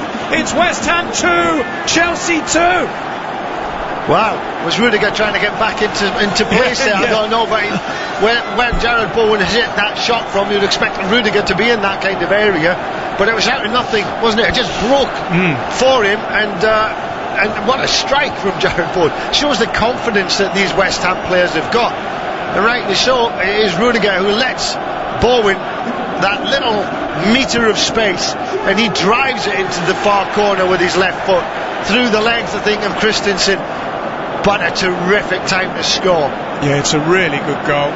He's placed it beautifully with his left foot. I say, at no time at all really to assess his options. He just put his foot through it. Instinct, wasn't it? He just had that split second to hit it. David Moyes ecstatic. He is. West Ham back in it, punching the air, as are many of the West Ham United fans, as Bowen slides towards them in celebration. Well, game on again. Twice Chelsea have led, twice now they've been pegged back, and it's West Ham fans you can hear with their voices ringing out. And here they come, or rather Chelsea come again with Alonso. Cross is blocked by Soufal. Oh, it's going to be entered. We said it would be potentially an entertaining game, this one. The first half certainly was, and that early goal in the second period has changed things. And again, it might change the complexion of the top of the table if Chelsea drop points. Here's Loftus-Cheek finding Reece James. It really could go anyway, this game, couldn't it? Well, for the neutral, that was a great goal to go in, wasn't it? Oh, here's Mount. Can he equalise again? He's crossed it, and it's miskicked by Alonso. It'll come through to Ziyech, close to the corner flag. Looks to maybe get a cross in, comes away from goal and rolls it back. This is Loftus-Cheek who's caught in possession. Chelsea, though, have it back with Reece James, and here's Mount again, who looks the most likely Chelsea player potentially to create something. James into the box, missed kick, Lukaku's there, but Fabianski leaps out of his 6-yard box to throw himself onto the ball before Lukaku could pick up any pieces there. The ball comes in from Reece. It's a scramble. Eventually the ball is dived on there from Fabianski. I thought Mason Mount, though, in the earlier action could have had a shot on goal. Decided to try and drag it across the 6-yard box. He got on the other side of Masuaku and was a real goal scoring threat there. I thought he made the wrong choice by trying to pass it. Here's Lanzini for West Ham. Well, they won a game famously 3-2 against Chelsea a couple of seasons ago, which helped keep them in the Premier League. Yarmolenko with a late one on that occasion. He's on the bench today. Can they get another famous 3-2 win over Chelsea? They lost both games last season. Here's Antonio twisting and turning, but not to any great effect at the moment. It comes back to Issa Diop, who rolls it forward. And there's a push in the back there by Thiago Silva on West Ham's goal scorer Jared Bowen, and that'll be a free kick to the Hammers inside the Chelsea half, and suddenly the league leaders look a bit rattled. Yeah, feathers have been ruffled here, haven't they? They're in a battle now. 30 minutes in the game, left to go. Lukaku's on the pitch, so you would think that Chelsea have got plenty goal scoring options, but West Ham believe that they can go and win this, and that's what's making it such an exciting game. Yes, absolutely. Here's Lanzini with the free kick. It's high and into the box. Dawson's underneath it with a header. It should drop for Mendy, who parries and then grabs at the second attempt under pressure from Souček. We've had an hour. It's been an excellent hour of entertainment, and no sign that it's going to end anytime soon, because both sides will be desperate to win this one. Chelsea with Reece James finds Mason Mount. It really is a gripping encounter now as Jorginho plays it forward to Hakim Ziyech. This is Marcus Alonso coming down the flank from left wing back. The ball comes back in field to Thiago Silva. Now it's Loftus-Cheek. Good feet by him and a nice ball out to Ziyech. This is promising for Chelsea. Into the box it comes, away by Zuma, and then Declan Rice manages to steal possession back for West Ham, plays it down the line. Antonio stumbles and Thiago Silva tries to get Chelsea going again. Here's Ziyech finding Reece James. Now it's Mason Mount. Mount across the face of goal, Zuma across, and it's a corner to Chelsea. Now what a battle's going on in that 6-yard box. You know, you've got Lukaku in there looking for the ball in from Mount, surrounded by West Ham shirts, dragged to the ground almost there by Dawson. It was a reasonable enough challenge not to draw the attention of the referee. Another corner kick from Mason Mount coming up. Yeah, it's going to be an outswinger from the scorer of Chelsea's second goal. In it comes, good header by Zuma. Back in it comes from Chelsea, but nodded away once more by West Ham, and Christensen will come all the way back to Edouard Mendy. The noise inside the stadium now is absolutely deafening as Chelsea launch it long. It's cleared only as far as Loftus-Cheek. This is Mason Mount with a ball back into Jorginho. Mount with a give and go, and Jorginho again. West Ham have got everybody back behind the ball now. This is Reece James finding Mount again. Now James once more. Loftus-Cheek's misplaced pass is headed away by Masuaku, but Chelsea quickly have possession back, and Mount's on his run forward again. He's found Jorginho.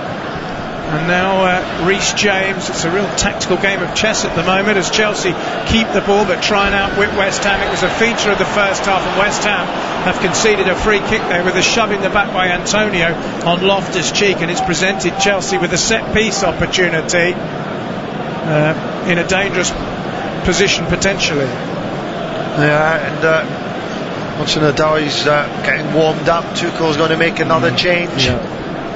Well, he offers trickery, skill and pace and incisiveness, doesn't he? That's a tremendous subs bench they've got, isn't it, Chelsea, really? The riches that they have there is astronomical, really. Yeah, it certainly is.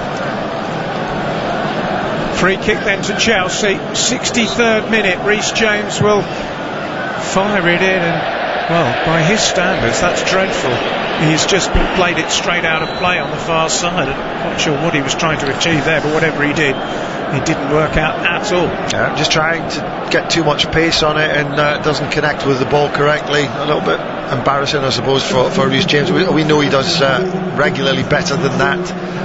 West Ham, though, I think are defending superbly well. They're getting back in numbers, and Lukaku's got his work cut out. He's surrounded by three centre-backs who are really picking up on him very, very quickly. Well, Ziyech, who came off the bench in midweek to score, is now departing to allow Callum Hudson-Odoi to take his place in the 11.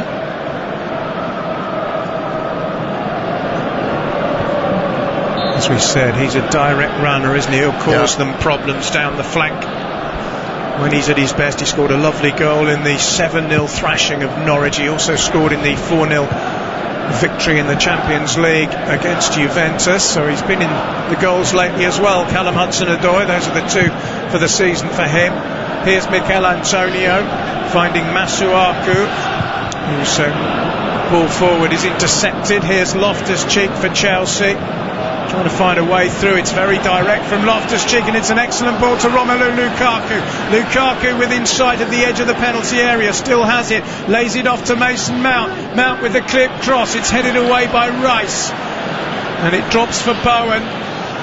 And Bowen has done well to ride a challenge and get the ball away and find Mikel Antonio as well. He's had an excellent game, Jared Bowen, hasn't he? He's been excellent. Very, very good. Yeah, you're right to point him out, because he's been a real live wire with good quality on the ball as well, and he's used it exceptionally well. You know, never mind his goal, which was a terrific effort too. Player who's come through the lower leagues, once of Hull City. Here's Mason Mount finding Reece James for Chelsea. We've had nearly 20 minutes of the second half. 2-2. It's beautifully poised. And we're into the similar pattern to the first half, where Chelsea are having possession. They're being patient. West Ham at the moment are standing them up. Here's Mount, though. Lukaku back to Mount again. This is Hudson-Odoi. First chance for him to impress. Short ball to Mason Mount. Mount tries to scoop it forward. It's headed away by Lanzini. And then out it comes to Callum Hudson-Odoi again, still only 21 years old, but an England international.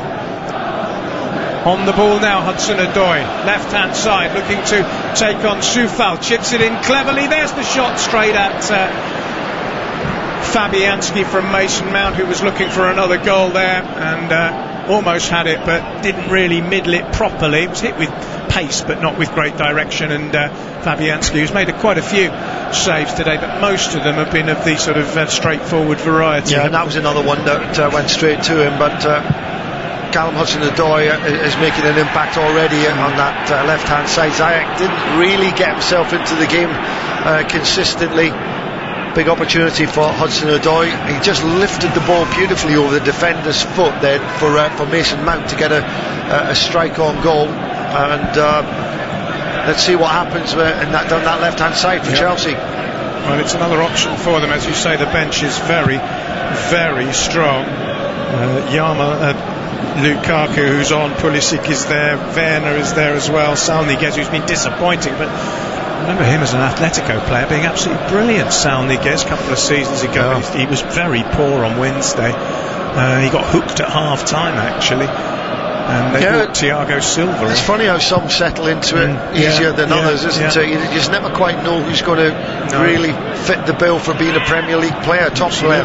Here's Reece James for Chelsea, who certainly is a top Premier League player, but he can't find Lukaku. It's intercepted by Declan Rice. Masuaku then manages to see his through ball deflected back into Chelsea possession. Thiago Silva just shovels it across to Antonio Rudiger. We're at the midway point in the second half. Rudiger trying to find Lukaku. It was a good ball actually down the channel, but Lukaku couldn't gather it. And now then, there's another problem for Chelsea, and I think Zuma, who got injured in the first half in the incident where Kai Havertz had to go off, has pulled up here. There didn't really look to be much contact between he and Lukaku. Yeah. It looks like he's jarred the back of his knee here, just from his first reaction there. He's pulled up. Yeah. I don't know if it's the bottom end of his hamstring or it's a ligament in the back of the knee, but he's got bandages on both, or is it just his socks pulled up? As they do tell these days, can you? Yeah. He looks in pain, doesn't he? And that might be another problem for West Ham United, who have already had to replace one defender with another, so their options from the bench are fairly limited. They do have a young substitute, Harrison Ashby, who is a defender, but he's a right back. Be a big game to throw him into, wouldn't it? Yeah. Maybe they'll go to a 4. Would that be easier, given that Masuaku would be the obvious one, but of course he's already on. They might have to do that, but surrounding Lukaku at the minute with the 3 centre-backs is working. Yeah. And to go to 2 centre-backs would give Lukaku far more opportunity. It's going to be Fornals who's going to come on, so it doesn't look like Zuma is going to make it. He's hobbling visibly behind the goal as he comes off, so that's the end of his day, you suspect. Yeah, the games are coming thick and fast as well, John. There's more and more coming, and that to me it looks like an overplaying kind of injury. There's no one near him, he's just tired. Yeah. The next game, West Ham, is against Dinamo Zagreb in the Europa League, but of course it's a dead rubber because they've already qualified. So David Moyes will be able to rest players for that one. That's followed by Burnley away, Arsenal away, and then Norwich. Chelsea's next game in the Premier League is against Newcastle. Here's Reece James. It cannons back off Masuaku. It's not going to be able to prevent it going across the line for a corner. Fornals is receiving his final instructions from Kevin Nolan, one of David Moyes' coaching staff. He hasn't got his shin pads on. So I always find this amazing with players. I mean, you're coming on as a sub. Why are you putting your shin pads on very late? Is that something some players prefer? Some of them are superstitious in their ways. Others feel that by sitting with your shin pads on, circulation can get affected because you're inactive. So there's various ways of looking at it. I am interested to see where David Moyes goes now with the formation. Maybe putting Souček back into the back 3, possibly, and bringing Fornals into. Yeah, well, Fornals is by no means a defender, is he? So anyway, corner to Chelsea. Mason Mount, outswinger, too high for the yellow shirts inside the box, and Jared Bowen tussles with his opposite number 20, Callum Hudson-Odoi, who gets a touch, and Chelsea have possession back. Hudson-Odoi trying to get to the corner flag.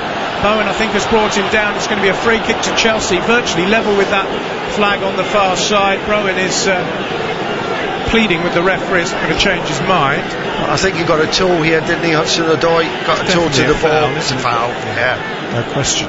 Maybe didn't have to go to ground there, Jared Bowen, but it's a nice place. It's almost like a corner kick, this one. Yeah, effectively. It's about 2 yards from the corner flag, wide on the left-hand side as Chelsea attack. It's going to be taken by Reece James. Lukaku inevitably is looking to get on the end of it. Loftus-Cheek is there as well, and Antonio Rudiger and Thiago Silva, who of course scored from a set piece in the first half. In it comes. Alonso tries to volley it back. West Ham toe poke it away, and then might turn defence into attack. Fornals having just come on, and good play by Mason Mount, who backtracked. We're going to get the introduction of Christian Pulisic in a minute as well for Chelsea, the United States star who's going to replace Marcos Alonso. So that will complete the substitutions for Thomas Tuchel. Pulisic's been plagued by injuries this season. It's only his 8th appearance of the campaign, and he's getting back to full fitness. He did start in midweek, but 2 full games in 4 days is probably too much for a player recovering from injury. Here's Soufal for West Ham. Still all to play for in this one with 18 minutes left. It's 2-2. It's been an absolutely cracking watch. Don't forget we've got Wolves against Liverpool next from Molineux with Russ Hargreaves and Kev Watson. Here's Ruben Loftus-Cheek for Chelsea, just inside his own half, dispossessed, but the ball's rolled kindly and it's knocked forward by the visitors, but there's an offside flag and play will be halted with a West Ham free kick. Who would your money be on if there is to be a winning goal? When you've got a Lukaku on the pitch, you think there's always going to be something happening. He's going to get a chance. We've got 27 minutes or 17 minutes. 17 minutes left. This second half's flown by for me. It really has. 17 minutes left in the game, and Lukaku so far has not had a sight on goal. That has to change. Tuchel will not be happy coming here and just getting the draw, particularly leading twice in the game. Yeah, Jurgen Klopp and Pep Guardiola will be happy enough if Chelsea drop points, that's for sure, with their games coming up, both of which you can hear with us this afternoon. Manchester City at Watford in the 5:30 kick-off. Here's Craig Dawson once off Watford, finding Issa Diop.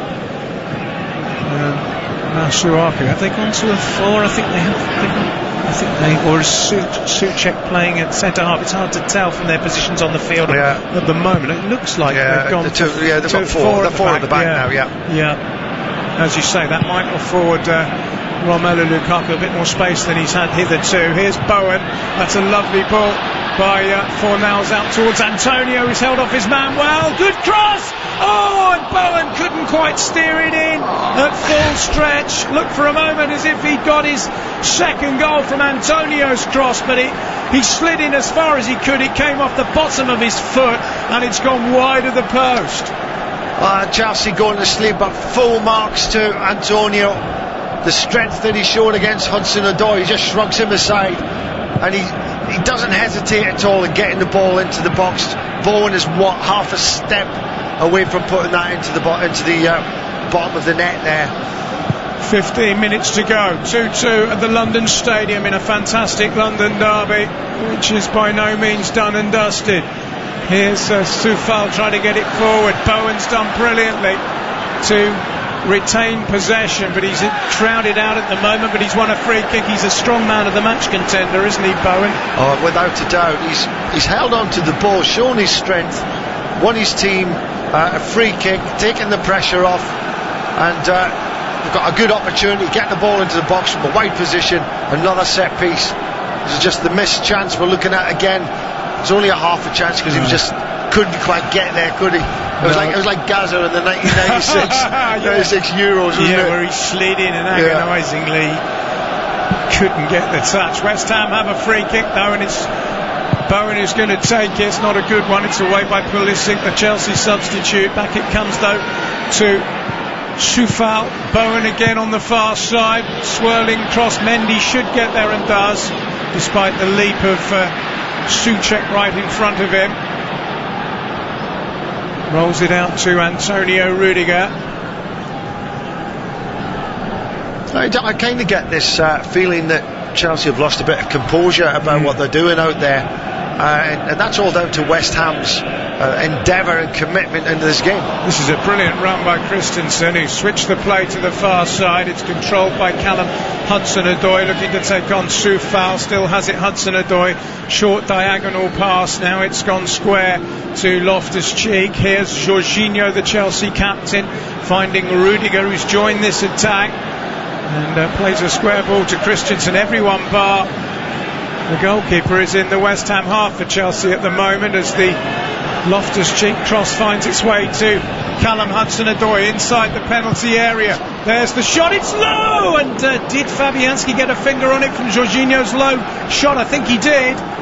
It looked as if that might have been sneaking into the net. It wasn't hit with any great power. It got that little deflection as well, didn't it? Diop, didn't it? Yeah. And the keeper, he didn't get a touch, but it was Diop who took it behind, so it is a corner, and Mason Mount will take it.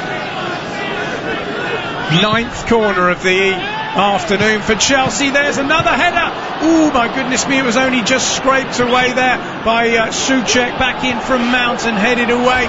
Fornals tries to get on the end of it, can't do so. It's absolute fever pitch now. It really is. Here's Jorginho. There's a West Ham player down injured in the box, and the referee will belatedly bring a halt to proceedings. It's Vladimir Šofal who is injured. But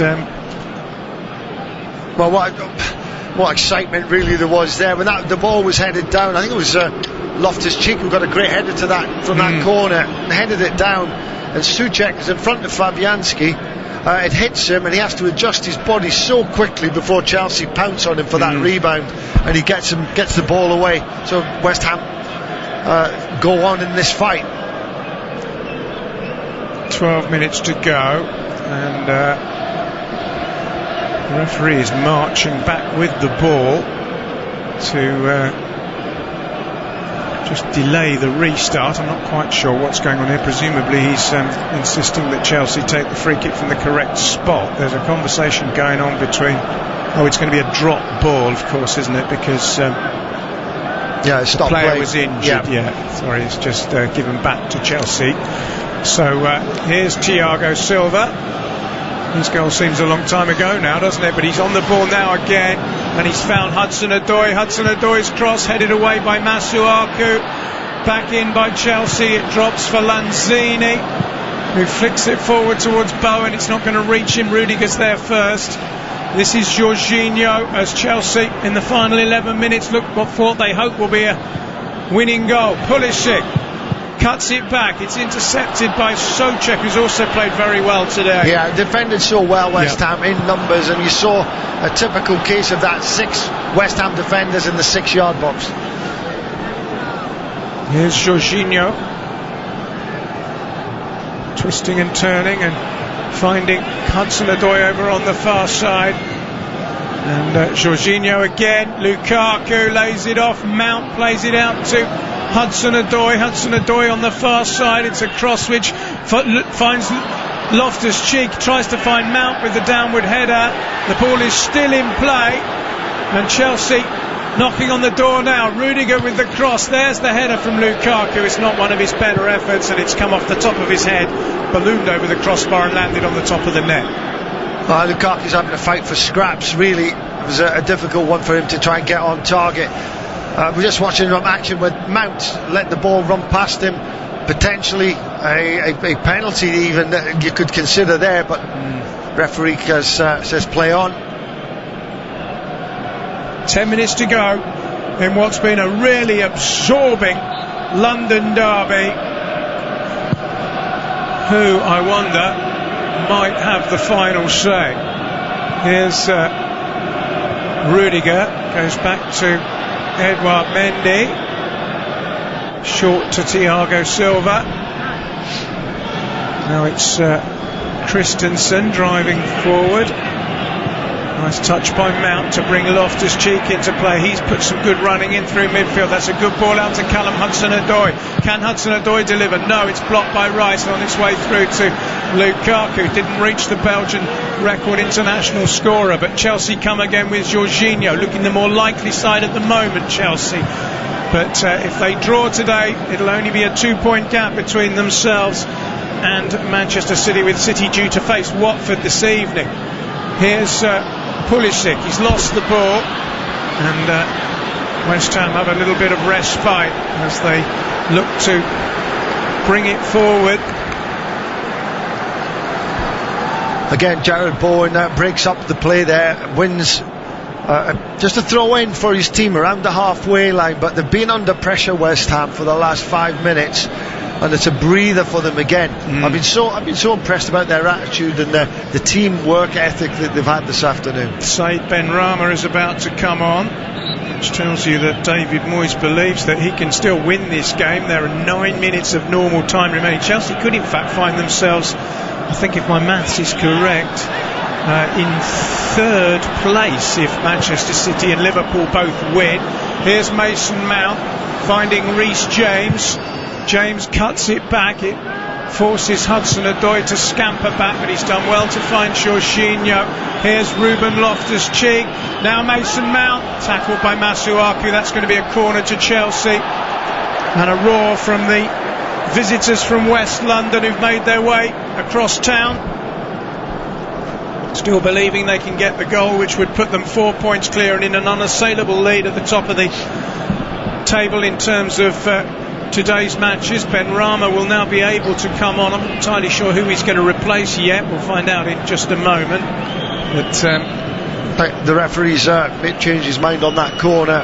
Oh, was he? Yeah, just came off Mason Mount's studs in that coming together. Yep. Eagle-eyed today you are, it was a goal kick. Fornals can't get a touch. It's knocked forward by Christensen. Fornals leaves it for Bowen. Bowen driving forward, tries to get past two Chelsea defenders. Does that? Does he win a corner? It's another one for the referee to decide who it came off last, and I think it's going to be a goal kick. No, he didn't deserve that actually. A brilliant work again by Bowen, consuming and occupying two Chelsea defenders, Christensen and Silva, and he gets a ricochet which takes the ball out for a goal kick for Chelsea. Yeah, it is a correct decision. Here's Declan Rice, Mikel Antonio in centre midfield. It's a clever ball. Here's Soufal. He's got the better of Hudson-Odoi.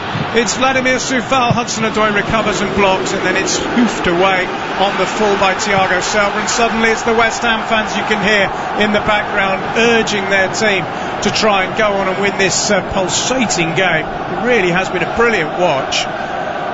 So much so that I don't think I've read a single tweet out. Apologies for that if you've been tweeting us, but it really has been almost impossible to take your eyes off the action. Ben Rama's getting his final instructions from David Moyes, clutching a piece of paper, and he will be on in just a moment to replace the man whose cool, calm penalty equalised for West Ham just before half-time. We're seeing a replay of it, beautifully taken. Goalkeeper was nowhere near it, but unfortunately for West Ham, it wasn't to be 1-1 at half-time because Mount scored moments after that. We've got 5 minutes left plus stoppage time. Ben Rama is on the former Brentford man who's got 6 goals this season, although he hasn't scored in 9 since he netted against Manchester United back in September. He's handing a note to what do you make of all this? Did this happen in your day? Did people run around with bits of paper? He's gone and handed that to Declan Rice, that little bit of paper. Oh, here at West Ham, I needed a better cross and it wasn't. Disappointing really, because just for half a moment there they had a window of opportunity. Declan Rice is still holding the piece of paper. He's taking it in his belt of his shorts, and no, he's pulled it out again. What is it? Is it a shopping list? I don't know. It looks like a shopping list to me, but I doubt it is. Anyway, Declan Rice, does he mean 5 at the back? He's just said 5. He's just held his palm out. I don't know. I'm not sure, but it seems to be a common thing now in football, doesn't it? I think there's so many international players and there's a language difficulty sometimes getting messages over. Maybe. Here come Chelsea, but only briefly. Did Howard Kendall hand bits of paper to Kevin Ratcliffe when you were at Everton? I don't remember that at all, no. No. I doubt he did. But anyway, here's Declan Rice, and he's found Fornals. It's a really good ball towards Antonio, but it's very well read by Christensen, who got across to hook it away out of harm's way, the Danish international for Chelsea. But here come West Ham again with Masuaku. Near side, Antonio wants the ball played down the line. Masuaku! Oh, he scored! How on earth did that go in? West Ham don't care. The goalkeeper was wrong-footed, and Arthur Masuaku, with his left foot, has found the top corner of the net, and West Ham United find themselves in front with 3.5 minutes to go. It's his second West Ham goal ever, and it looks as if it's won the game for the Hammers. West Ham 3, Chelsea 2. Well, I jumped out of my seat when that happened, I have to be honest with you, John, because I didn't see it coming. No. He's in a wide left position with Antonio. He takes a throw in really quickly in advanced position on the left, and he's humming and hawing with Antonio if he's going to feed Antonio in. But then all of a sudden, it looks like he's going to cross it, and the ball ends up in the top corner at the near post. Bizarrely, didn't it? It really was one of those strange goals. It almost looked like a deflection. I'm not sure that it did it come get a deflection off Loftus Cheek. Yeah, I think it might have done. Mendy was wrong-footed completely. He got fingers to the ball, but he was never going to save it. My goodness me. No, that must have been a deflection. The ball took such a weird movement as it went through the air. Caught Mendy by surprise. His only previous goal for West Ham was in a League Cup tie against Bolton 4 years and 3 months ago, Masuaku. But he's got a huge goal here, not just for the Hammers, but for Chelsea and their title aspirations, which have taken a knock now. There'll be delight on Merseyside and in Manchester, with City and Liverpool still to play today, and there are only 2 minutes left. It's been an amazingly entertaining game. It's had everything, really. And West Ham United, who hadn't won in 3, are now leading. Here's Antonio, who looked suspiciously as if he might be offside, but play continues with West Ham's front man. Well, he hasn't scored today, but he hasn't needed to. He might here. And here's another chance. It's Bowen! Oh, he's put it over the bar when he should have wrapped it up. He should have made absolutely sure there. He scored a terrific goal to make it 2-2 earlier in this half, and he will be wondering how on earth he hasn't scored there. I think he might have been offside, actually. But either way, he should have done better. Very close. I haven't seen any sort of VAR reaction to that because we haven't needed to, because it went wide. But and West Ham are rampant all of a sudden. They've gone ahead, and Chelsea can't get the ball. We're in the final minute of the 90. There will be time added on. We've had a couple of injuries, Kurt Zuma most notably of them. But West Ham United will move closer to Liverpool in third. With this win, it will be 4 points, but of course Liverpool are up next at Wolves. Manchester City play at Watford. If those two teams win, Chelsea will be down in third place as a result of today. It's a big if, perhaps, but you'd expect certainly Manchester City to beat Watford. Wolves are in good form, and they will be tricky opponents, I suspect, for Liverpool. Wolves unbeaten in the last 3 games, although the last 2 have been drawn. We're up to 90 minutes. No emotion at the moment from Thomas Tuchel, who's sipping from a bottle of water. Here's Mikel Antonio. We're going to find out in a minute how much stoppage time has been added on. Antonio's got it into the corner.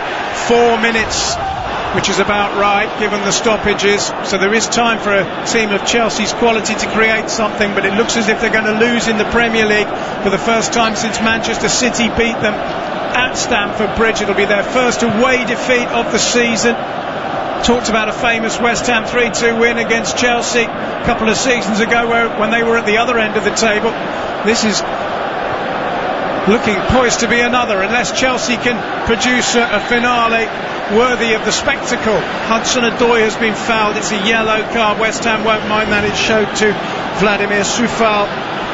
Chelsea have a free kick. We've had a minute of the 4 to be added on. The free kick's taken quickly to Ruben Loftus-Cheek. He finds Reece James. Reece James trying to find a way through. Can't. It's covered by Souček, who's been brilliant for West Ham. He's got the ball out of play, and I think he's been caught by James, and it's going to be a free kick. And Soufal is lying on the deck. I'm not sure how injured he actually is, but he senses, I think, that there's vital seconds potentially to be added on. Yeah, it was a funny challenge from Reece James on Soufal, or Souček rather. Yeah. And time's running out for Chelsea, isn't it? Every second counts. James has been yellow carded for that challenge. Goes into the book along with his captain Jorginho. West Ham fans are absolutely joyous at the moment. Yeah, and this is an early Christmas present if there ever was one, isn't it? Definitely, yeah. And Chelsea could find themselves down in third, as I say. We're just looking at the goal again. It was hard to see whether it got a deflection. I'm not sure it did. It's very difficult to see. The ball We've moved in a peculiar manner, didn't it? West Ham couldn't give a hoot, really. they're cock-a-hoop, because they lead by 3-2 with only 2 minutes left. Here's Loftus-Cheek for Chelsea. It's the mark of champions sometimes that you can pull something out of nothing and get a result you perhaps don't deserve. Here's Reece James. Now it's Mason Mount. Mount with the cross. Flick header goes across to Callum Hudson-Odoi. Hudson-Odoi pushes it back to Rudiger. Rudiger with a good turn. Plays the ball in. Declan Rice is there ahead of Pulisic. That's what you want from your captain, West Ham, isn't it? Declan Rice taking charge of the situation, winning the ball and getting it back towards halfway. Thiago Silva, who started the entertainment with a header from a corner in the first half. Now it's James. Great tackle by Masuaku, who looks as if he's going to be a hero, and gets it forward. And suddenly Antonio is there, and he's been clipped, has he, by Christensen. And Christensen's going to be booked, and that might be Chelsea's day over, because we're deep into the final minute of stoppage time. Christensen booked for that challenge on Antonio. Yeah, they're coming together, but West Ham will take that free kick all day long. Of course they will. It's not good news for Chelsea. No. West Ham deep into the Chelsea half now, and time's running out. 30 seconds to go. Well, it's been a fantastic game, hugely enjoyable. I hope you've enjoyed listening to it. Apologies for the complete and utter absence of any tweets. You've all been tweeting in vain. I tell you what, I can't believe that Wolves-Liverpool will be as good. Tweet Russ Hargreaves, he'll read them out for you, and I am sorry, because I do enjoy doing it. It's just been one of those days where it hasn't been possible, because the on-field action, which of course is the most important thing, has been absolutely gripping. Here's Rudiger. West Ham fans whistling. They want Andre Mariner to blow. He hasn't yet. Here's Declan Rice. Thumps it back upfield. Still no whistle from the referee, who looks at his watch. David Moyes is clapping, but not because the game is over. I think he's telling his players to keep going. We're up to 94.5 minutes now. Will there be time for Chelsea to have one more last gasp attempt to get a point? No! West Ham United have beaten Chelsea by 3-2 in an absolutely thrilling contest. The most unlikely of match winners, Arto Masuaku, who came on as a substitute just before half-time and scored only his second ever West Ham United goal, more than 4 years after his last. That after Thiago Silva had put Chelsea ahead with a header from a corner. Manuel Lanzini equalised from the penalty spot 5 minutes before half-time, but on the stroke of the interval, Mason Mount's lovely volley made it 2-1 to Chelsea. Jared Bowen equalised for West Ham, and then Masuaku had the final say. So the leaders are beaten, and City and Liverpool have an opportunity to overtake them. We've almost run out of time. A difficult one, but sum it up, Trevor. I've thoroughly enjoyed that as a high entertainment. Two teams that wanted to win the game for the full 90 minutes. Thrilling result for West Ham. It's a Christmas present come early, but they deserved it. They played exceptionally well for the full duration and edged Chelsea out. Yeah, well summed up, Trevor. Thanks ever so much for your input today. Always a joy to have you alongside me. What a fantastic game it has been. It really has been pulsating entertainment. We talk about derbies sometimes being drab and dour affairs. This was anything but. And the bragging rights have gone to East London. Jared Bowen is celebrating with the West Ham United supporters. We've pretty much run out of time. Don't forget, we've got Wolves against Liverpool, and then Watford against Manchester City. Just a reminder that both City and Liverpool can overtake Chelsea if they win. So it could be a very significant afternoon in this, what we think is a 3-horse title race, but West Ham have just put themselves back into the frame. That's it from me, John Anderson. Enjoy the rest of your Premier League weekend, and we'll talk to you soon on Premier League Live. It's the ultimate fusion of football and celebrity. The Best 11 podcast from Talk Sport. Johnny Owen and Mark Webster interview the biggest names in popular culture. Looking back at the role the beautiful game has played in their lives. Paul Weller. Could I just start off apologising for last weekend? Actor Stephen Graham. Good morning, Stevie. Morning. Sharing their earliest football memories. How they celebrated their team's successes. Culminating in their all-time best 11. Noel Gallagher. Let's deal with the hangover and let's have it again after that. The Best 11 podcast.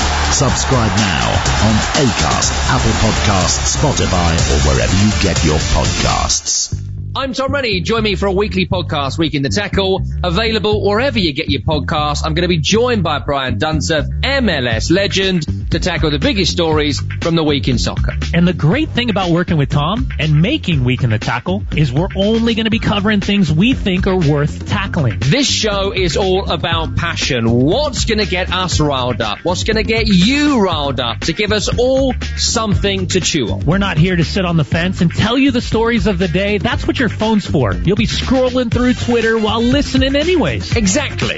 I'm scrolling through Twitter right now. I'll save you the trouble. It is all bad news. This show is about tackling all the news of the week, giving our take on why it's interesting and why we think you should know it. Who should be sacked? Who should be bought? Who should be sold? Who was right? Who was wrong? Strong opinion, big stories, no agenda. Week in the Tackle is available on Mondays from wherever you get your podcasts. If it's a big story in soccer, we'll tackle it. Got an unquenchable thirst for sport?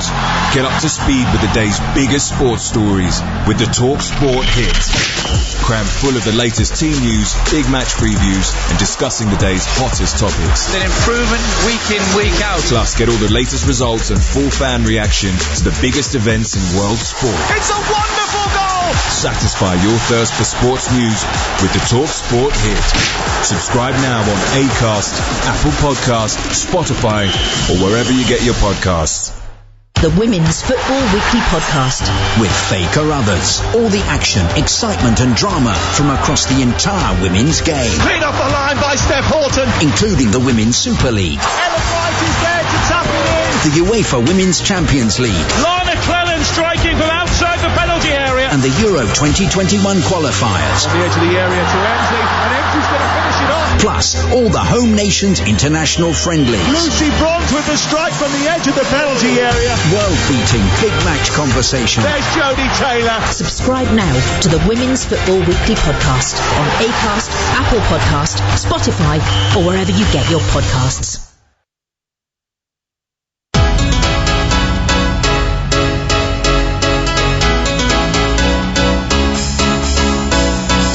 Premier League Live with Talk Sport. Ronaldo surging through, and Cristiano Ronaldo has scored again. Salah, it's 4. Lukaku's in. Lukaku, De Bruyne, 2-2. It's the most intense league in world football, and we've got all the action right here. It's Harry Kane through the middle, lobbing the goalkeeper. It's in. McGinn. Oh yes. Oh yes. Mane is in here, goal side of wide, square to Salah and it's 3, square to Salah and it's 3. Premier League Live with Talk Sport. You're listening to TalkSport's coverage of Wolverhampton Wanderers against Liverpool from Molineux. I'm your host, Russell Hargreaves, and alongside me, the former Tottenham midfielder Kevin Watson, and this is Premier League Live. So, after all the drama at the London Stadium in the London derby to begin the day, Liverpool suddenly will go top of the table after Chelsea's defeat. If they can get the job done at Molineux, it will not be easy, but the Reds have a very, very strong head-to-head record against the side from the Black Country. The Wolves themselves in decent form under Bruno Lage. Just 1 defeat in 5, but their last 2 matches have been goalless draws. A win today, and the home team could climb as high as 8th. As for Liverpool, free scoring once more, and after their own defeat against West Ham, that blip just before the international break, 4 straight wins since, and they are surging once more, and no question heading as very, very strong favourites for Jurgen Klopp's boys. Kev alongside me, how are you, sir? Hope all is well. Yes, I'm very well, thank you. A little bit of a cold, not COVID. Good. Well, they have put an extra big thick screen up between us to be on the safe side. Yeah, they have. No, it's just a little bit of a cold. No, but all good, Russ, and really looking forward to this game today. We'll have a look at the teams in a second, but what's impressed you most about Liverpool since they have bounced back from that one rare defeat at West Ham that we covered about a month ago or just under? Well, it's what all good teams do, and Liverpool are certainly that. They're a very, very strong outfit. And good teams don't lose two on the trot, as they say, and they bounce back from what was a little bit of a disappointing performance there, but they've just gone from strength to strength since.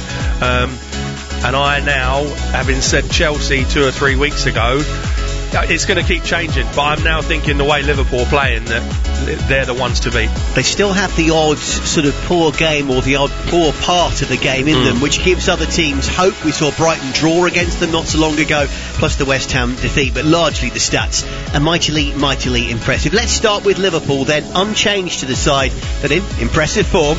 The Everton 4-1 in the Merseyside derby here on Premier League Live in midweek. So a pretty familiar lineup of recent times. Alisson in goal, a back four of Andy Robertson, Trent Alexander-Arnold, Virgil van Dijk and Joel Matip, Fabinho, Thiago Alcantara and captain Jordan Henderson in the middle, and the Fab Three up front, Mo Salah, Sadio Mane, and of course up against his former team, Diogo Jota. The Liverpool bench is Quaveen Kelleher, the young keeper, Ibrahima Konate, James Milner and Alex Oxlade-Chamberlain, Takumi Minamino, Konstantinos Tsimikas, Divock Origi, Nathaniel Phillips and Nico Williams. That is a very, very strong lineup and matchday squad, isn't it?